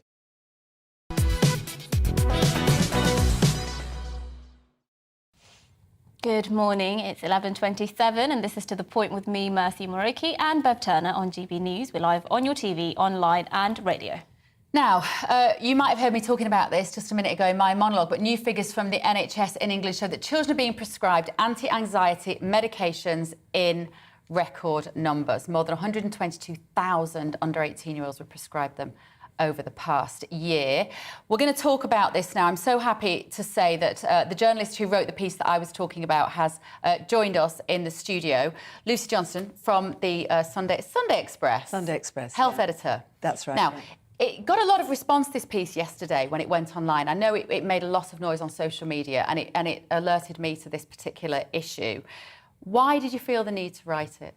Well, it's part of a campaign that we've been doing at the Sunday Express, a crusade for better mental health for children, which started really at the beginning of the lockdowns. A lot of doctors and specialists were warning that locking down for children, it's quite a serious thing to do. It's a developing brain. It's a massive experiment on that group, and they were worried about the effects. And I think we're still really uncovering that, but we can see that we have record numbers of children who need mental health services. And so, who did you talk to for the facts around the piece? Who did you interview? Around this piece, I talked to Professor Mark Antonio Spada, who so the piece really focused on the fact that young children are being prescribed Valium, which is a very controversial drug. Because it's so you can become dependent very easily, and it's really used for anxiety. It's controversial in adults and children, more controversial in children. The developing brain, we don't know what effects it'll have, and withdrawal is very, very hard. So it was a surprise to me, even though I write about this subject all the time, that we have record numbers, rising numbers of children being prescribed Valium, lithium, these drugs that are used to sedate. Yeah. And it appears, that the doctors have run out of ideas about what to do because the mental health services are overwhelmed. Yeah. I mean, what's the most sort of shocking thing you've heard from a doctor in this field? I mean, whether it's a statistic on how many children are being, or a particular case from a doctor? Well, there's so many shocking things. Last week we did a piece about the fact that more than 4 in 10 children are refused mental health treatment, professional mental health treatment, even if they have self-harmed, suicidal ideation or psychosis. Some cases that doctors have talked about include children who were refused because one boy, I think, had a ligature in his room, a rope, and there were no marks around his neck, and so he was refused on those grounds. Another child was refused even though they had attempted to commit suicide. The services are overwhelmed. Not everywhere, some parts of the country are better than others, but in some parts of the country there are up to 3-year waits for child and adolescent mental health. So do you think it's that desperation, Lucy? You know, I know you've got a teenager, as I do, and when your child is, well, there's that saying, isn't there? You're only ever as happy as your most unhappy child, and I think that is so true. And mums and dads will be looking at their teenagers who, I don't know whether you heard what I was saying about the fact that they've lost the ability to plan, their future was so uncertain, it still feels uncertain, sort of them. And the parent is just desperate, and they would probably ideally get them some sort of counselling or talking therapy to lift their mood. But in the absence of that, do you think they are reluctantly, therefore, reaching for medication? It's hard to know what's going on or why these children are being medicated, but I would say it's like a patch-up job. The services are not there. They weren't there, you know, during the pandemic. And, you know, we've now got also a catch-up.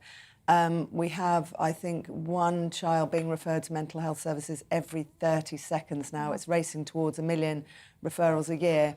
And we just haven't got the capacity. I mean, to be fair, the government is putting money into it, but it's not enough. It's a sort of drop in the ocean. So I think doctors, some doctors have even just stopped referring children to CAMHS or child and adolescent mental health services because they realise they're not going to get, the children aren't going to get seen. I mean, a 3-year wait in some parts of the country, it's not worth doing, is it? So I think it's a patch-up job. It's desperate, just doing something, because I think there's a lot of self-harm, there's panic attacks. And I think if you imagine putting children in and out of locking them in their rooms or in their homes for on and off for 2 years, you get children who become agoraphobic, become frightened of going out. There are parents who are very worried about the virus and don't want their children. There's all sorts of reasons, and it's sort of, the end of the road, really, and this is one of the legacies. It's so depressing. I mean, we're sat here as adults and we're depressed even talking about it, aren't we? I mean, what's the solution, Lucy? What do we do? I'm asking you as a mum as much as a journalist who specialises in this now, because what do we do in the absence of not wanting to medicate teenagers? I think that we talk a lot about, so there's various things. The Young Minds is running a campaign to open up sort of hubs like youth centres where, you may not have the same, you won't necessarily have a psychiatrist or someone with all the qualifications, but they can spot, people could go in, play on a console or, just have company. And if there's an alert to perhaps an eating disorder or something, they could then signpost that child. But a lot of children, if you can catch problems early on, and I know these children who are being medicated are not, we've lost that. But if we can catch some of these children early on and, you can prevent so much in the future. I mean, the other thing I would say is that, we're talking now about putting in restrictions again for autumn because there's a rise in COVID cases and, people are worried. It's this focus on one disease and one problem, and public health is not about one disease. And of everything else. And so I think never lock down again for COVID, because I think, if we are going to put restrictions in this autumn, we're going to see an increase in problems. All right. Thank you, Lucy. Thank you for all the work that you carry on doing. Well, thank you. Thank you for having me on. It's a pleasure. Please join us again. It's obviously an issue that won't go away very quickly. Lucy Johnston, the Health and Social Affairs Editor for the Sunday Express. Now, after the break, we'll be joined by Ukraine's youngest MP, Sviatoslav Yurash, to discuss the Russian takeover of the Luhansk region as the last Ukrainian soldiers withdraw. But before that, a look at this morning's news.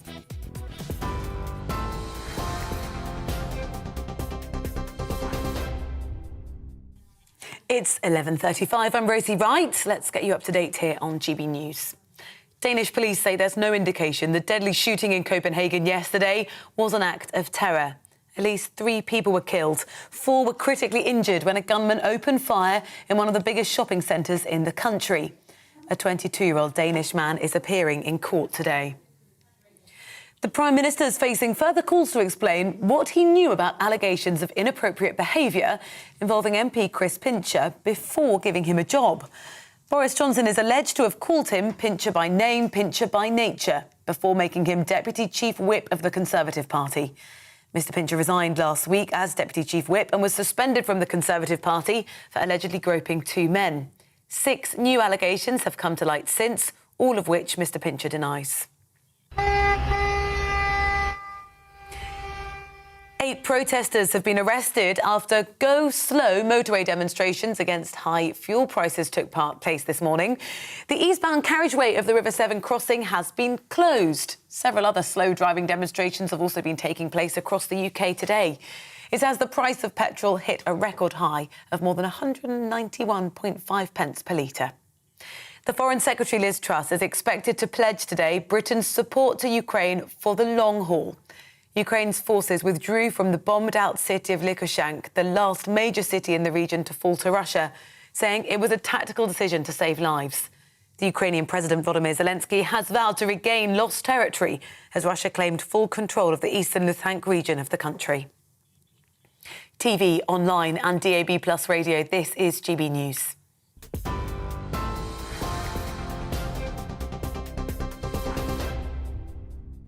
Direct Bullion sponsors the Finance Report on GB News for gold and silver investment.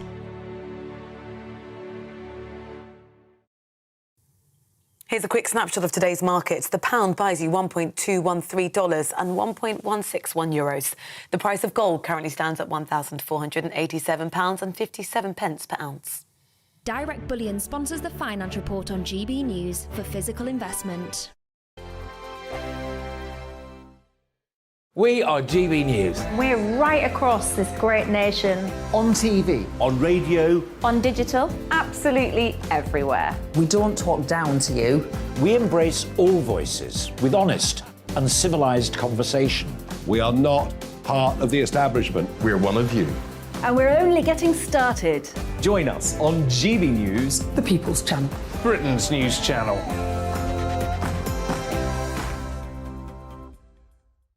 Hi there, it's Stephen and Anne.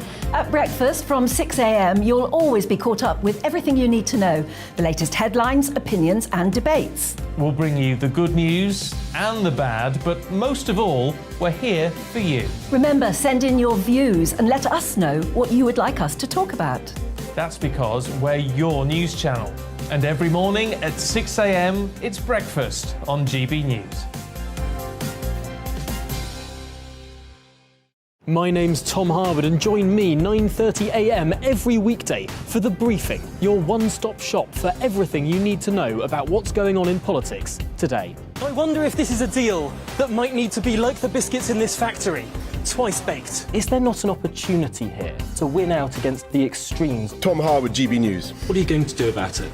Things should have been done differently, and they certainly are being done differently. Don't miss it. The Briefing with me, Tom Harwood, 9:30 Monday to Friday on GB News.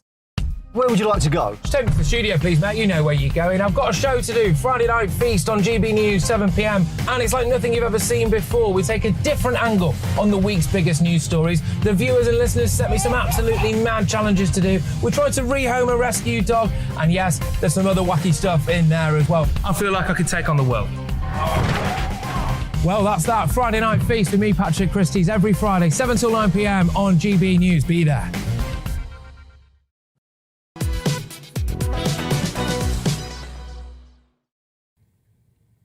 It is 11:39. This is To The Point with Mercy Muroki and Bev Turner on GB News. We're live on your TV, online and radio this morning. Yes, now Russia has taken control of the last Ukrainian stronghold in the Luhansk region. Yesterday, the last Ukrainian soldiers withdrew from the city of Lysychansk, with President Volodymyr Zelensky saying the retreat was necessary to save Ukrainian lives. Meanwhile, Australian Prime Minister Anthony Albanese visited the Kyiv region yesterday and has announced a $100 million aid package to the war-torn country, becoming the largest non-NATO contributor to Ukraine's defence. Yes, well, here for comment is Ukrainian's youngest MP, who I'm very pleased to say joins us down the line. He's from the Servant of the People Party, and he's Sviatoslav Jurash. Thank you, Sviatoslav, for joining us. We've heard, obviously, this terrible news. I mean, where do you think this war is headed? Because we, of course, are providing lots of arms to Ukraine here in the West, but there's a big question mark as to whether this will end that war. Well, the reality is that this is a way to try and safeguard our forces and prepare them for a counteroffensive in the region. The Russians are trying to take the cities, as they have shown, by destroying them to bits, and they have certainly turned Severodonetsk and Lysychansk into rubble. I've been myself to Lysychansk through the wars, not many times over, and the reality of that city was a horror show that could have been a graveyard for our troops, just as Mariupol has proven to be. Instead of that, we saved our forces to prepare for the counteroffensive in the region and to continue the counteroffensives that are happening in the south of Ukraine as we speak. The fact of the matter is not just about Luhansk and Donetsk, it's about Kharkiv region and about Kherson and Mykolaiv region as well, in the north and in the south, and the offensives there are happening to push the Russians through the border in both circumstances. So this is by far not the end of the story, and you'll hear plenty more about how those Russian troops are pushed out by the Western arms and Ukrainian manpower. A figure at the moment, and I know it's a very dark question, but how many Ukrainian lives have been lost in the conflict, as far as you are aware, as one of the MPs? The reality is it's quite impossible to count when you just look at the civilian casualties from Mariupol, for example. I mean, it runs to tens of thousands, and the mass graves have been uncovered time and again around the city, even through satellite footage, and even that footage is provided by the occupied authorities there. It's just unconscionable what's happening there. And when you visit the parts of the country which are embroiled in the fighting, you see that the civilian suffering is something that goes beyond counting. As far as the military casualties, we've heard from the president and various other key military spokespeople, there are hundreds of people that have been lost daily. And the fact of the matter is that this to our country is not new. Our country survived through much, much worse during the Second World War, and we came out victorious. So hence we, in the name of our great-grandfathers who fought successfully against the Nazi invaders, will continue this against the Russian invaders and will win, as they have done, no matter the cost. Because for us, it's important to preserve that legacy and to get the victory that have been paid for so dearly. Yeah, look, we mentioned there you're the youngest Ukrainian MP. If you don't mind me saying, you're 26, which is just slightly younger than me. And I can't possibly imagine what it would be like, you know, at that age, being not only an MP, but an MP in a war-torn country. Just tell us a little bit about how this war has affected you personally. Well, every single Ukrainian has lost somebody dear and near. The numbers that I have lost is far more than someone I had very publicly declared, for example, that a person who I was very close with for a decade she was a journalist. She was killed around Kiev in the first weeks of the war.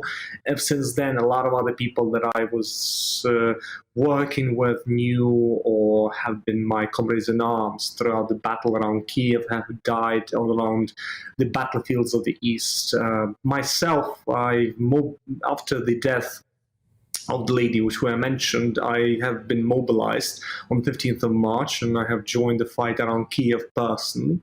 I feel that is of relevance as far as the battle for our capital is concerned. And at the moment, I'm waiting for the redeployment to the east. In the meantime, I'm trying to deliver both tactical and logistical and humanitarian aid to Donbass and to Kharkiv region, that is to embroiled parts of the country.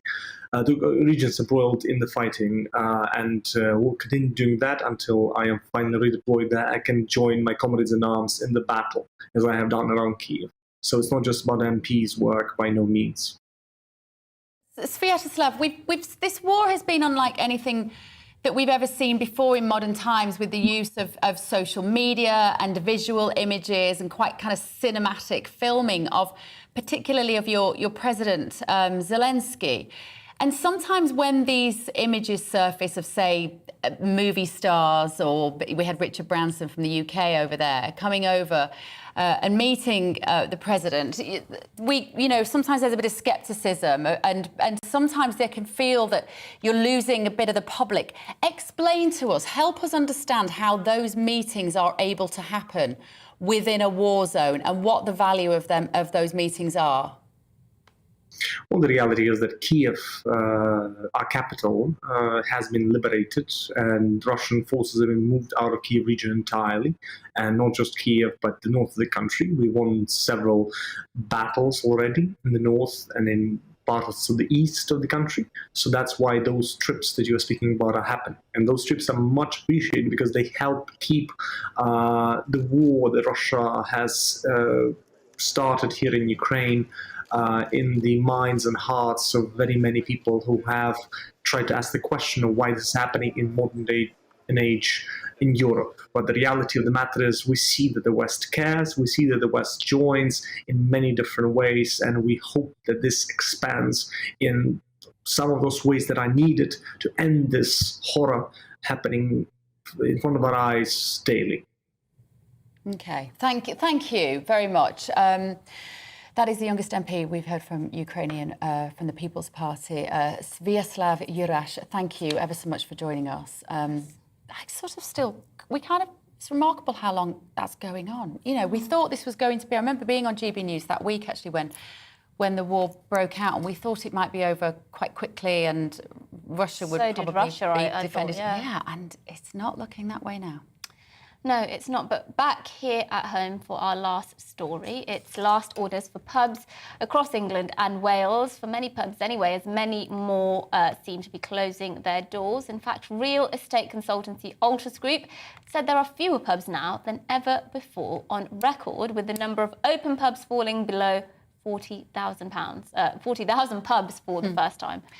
So they've battled COVID restrictions, rising energy costs, supply chain issues, and now a staffing crisis. It is a miracle, really, that any pubs are still open at all. Yes, I think. Indeed. Well, Steve Latto is the owner of the Criterion pub in St Andrews, and Greg Mulholland is the director and chair of the British Pub Confederation. Steve, thanks for joining us, both of you. I actually believe one of my producers here came to your pub the other day. She went to St Andrews University, so she popped in while she was up there graduating. She had a fantastic time. I mean, pubs are the beating heart, aren't they, of British communities. How have you felt about what COVID and lockdowns has done to the pub sector? I think, yes, they are the beating heart, without a shadow of a doubt. The last 2 years have been difficult for every business, hospitality in particular, but most businesses have felt it. Every business has had to change the way they run their premises, they look at their offers, look at how they operate. It genuinely has been a call to arms into how do you operate your business as cost effectively as possible. While particularly while COVID was in place, we were changing our operating plan every 4 to 6 weeks, depending on what regulations were in place. Now that has settled down, we've now got the cost of living crisis, the lack of workers coming into the industry as well, and obviously the big thing is the utility costs at the moment as well for both our consumers and ourselves as well. Ours is about to triple from what we are at the moment, so a bit concerning. It's almost like, Greg, it's almost like it's deliberate to try and close these businesses which have literally clung on by their fingernails for the last 2 years to stay open in the face of so much disruption and unpredictability. Do you feel any optimism for this hospitality industry at all at the moment? Because the gas and electricity bills alone are going to wipe out the profits of so many businesses. I think the concern we have about the attitude of governments, and that's governments, the UK government, but also, for example, the Scottish government, the Welsh government, there seems to be a real indifference to the situation that pubs are in. And I want to pay tribute to Steve and all the amazing pub owners and landlords and staff who got their pubs, which are so important to their communities, through the extraordinary 18 months, 2 years of the pandemic. And that was remarkable, the way that they adapted, the way that Steve has described, the way they managed to get through that awful time with no trade for long periods, Many pubs have huge debts as a result. And yet, straight after that, when pubs, really needed to be able to, to get back to trading profitably, we have the cost of living crisis. And the problem, as Steve has alluded to, is that it's hitting customers and it's hitting pubs. But we certainly believe that governments should be doing more. It's certainly welcome that there is some action from government to deal with the energy bills of individuals, of households. But it's ridiculous that there is nothing to tackle the spiralling, the out-of-control energy costs for businesses. And that alone is making many pubs unprofitable when they actually have a decent level of trade. And we are in danger of losing very viable pubs. And of course, that means losing, as you've said, the beating heart of a community, but also something that contributes hugely to its local economy, employs people, and has a positive effect for other businesses, local breweries, butchers, and other suppliers. So, governments need to wake up and they need to do more to help pubs through what is a second crisis. Steve, how worried are you? Because as Greg just said then, customers are coming back now, aren't they? People want to go back and socialise. But they sit down and we look at the menu and the prices are just eye-watering for everything at the moment. It must be heartbreaking for you. It is. I mean, we've, for instance, on our food menu, we've put it up twice in the last 6 months. We've never had to do that. And that's purely because of supplier increases that we have to pass on to the consumer. Our local butcher, who we've been with 8 years, went bust and couldn't support us, and that was because of the debts that they carry forward from COVID. Consumers are feeling the pinch. We are feeling the pinch. We have no alternative other than to keep on increasing our prices. But that obviously reduces the amount of customer visits that people can afford to do as well.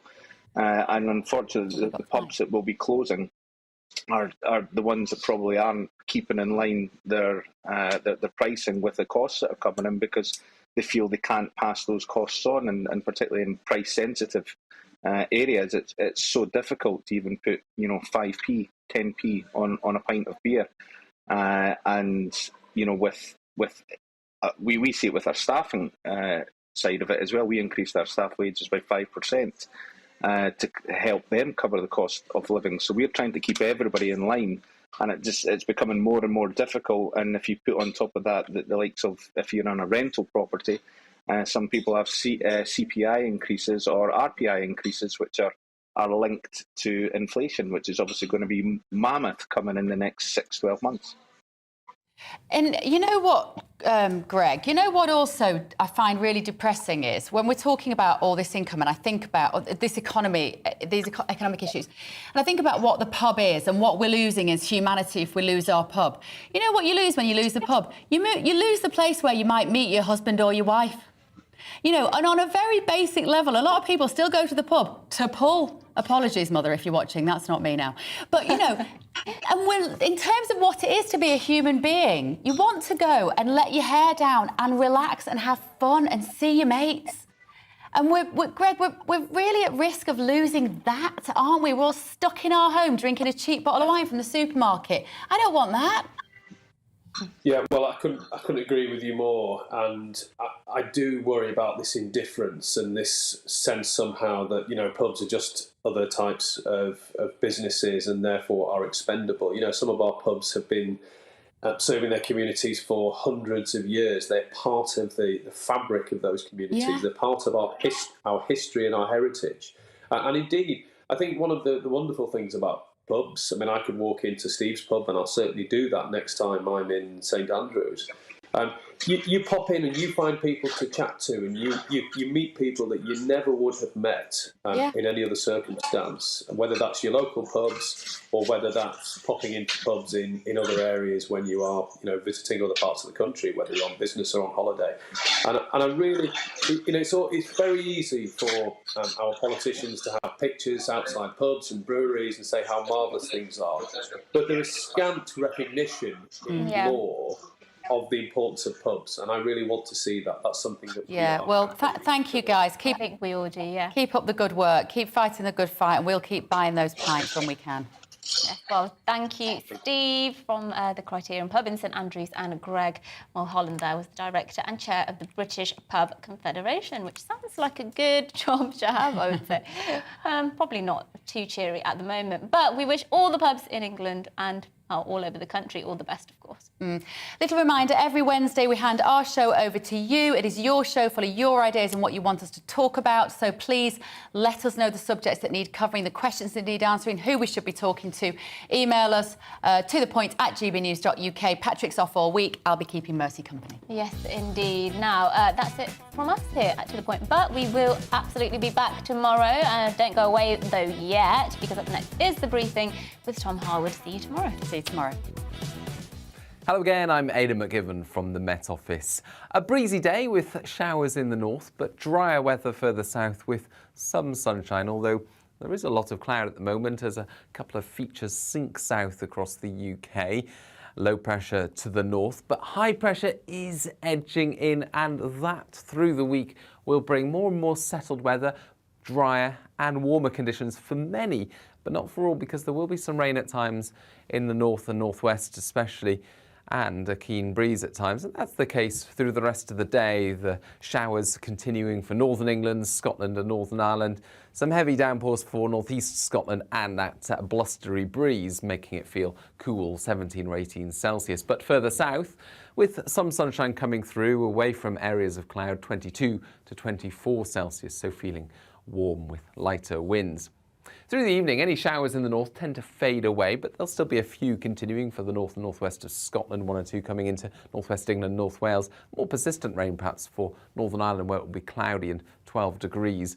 10 or 11 elsewhere with some clear spells, especially towards the south and the east. So some sunshine first thing for southern England, the Midlands into eastern England. Bright spells as well for Scotland, with a few showers affecting northwest England, North Wales and Northern Ireland. But spell of more prolonged rain turns up later in the afternoon into western Scotland and parts of Northern Ireland.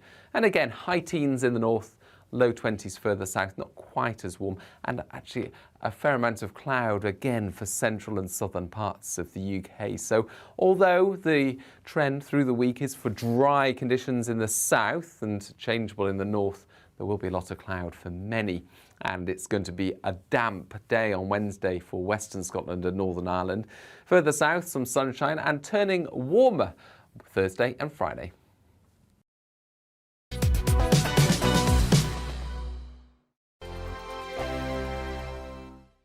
We are GB News. We're right across this great nation. On TV. On radio. On digital. Absolutely everywhere. We don't talk down to you. We embrace all voices with honest and civilised conversation. We are not part of the establishment. We're one of you. And we're only getting started.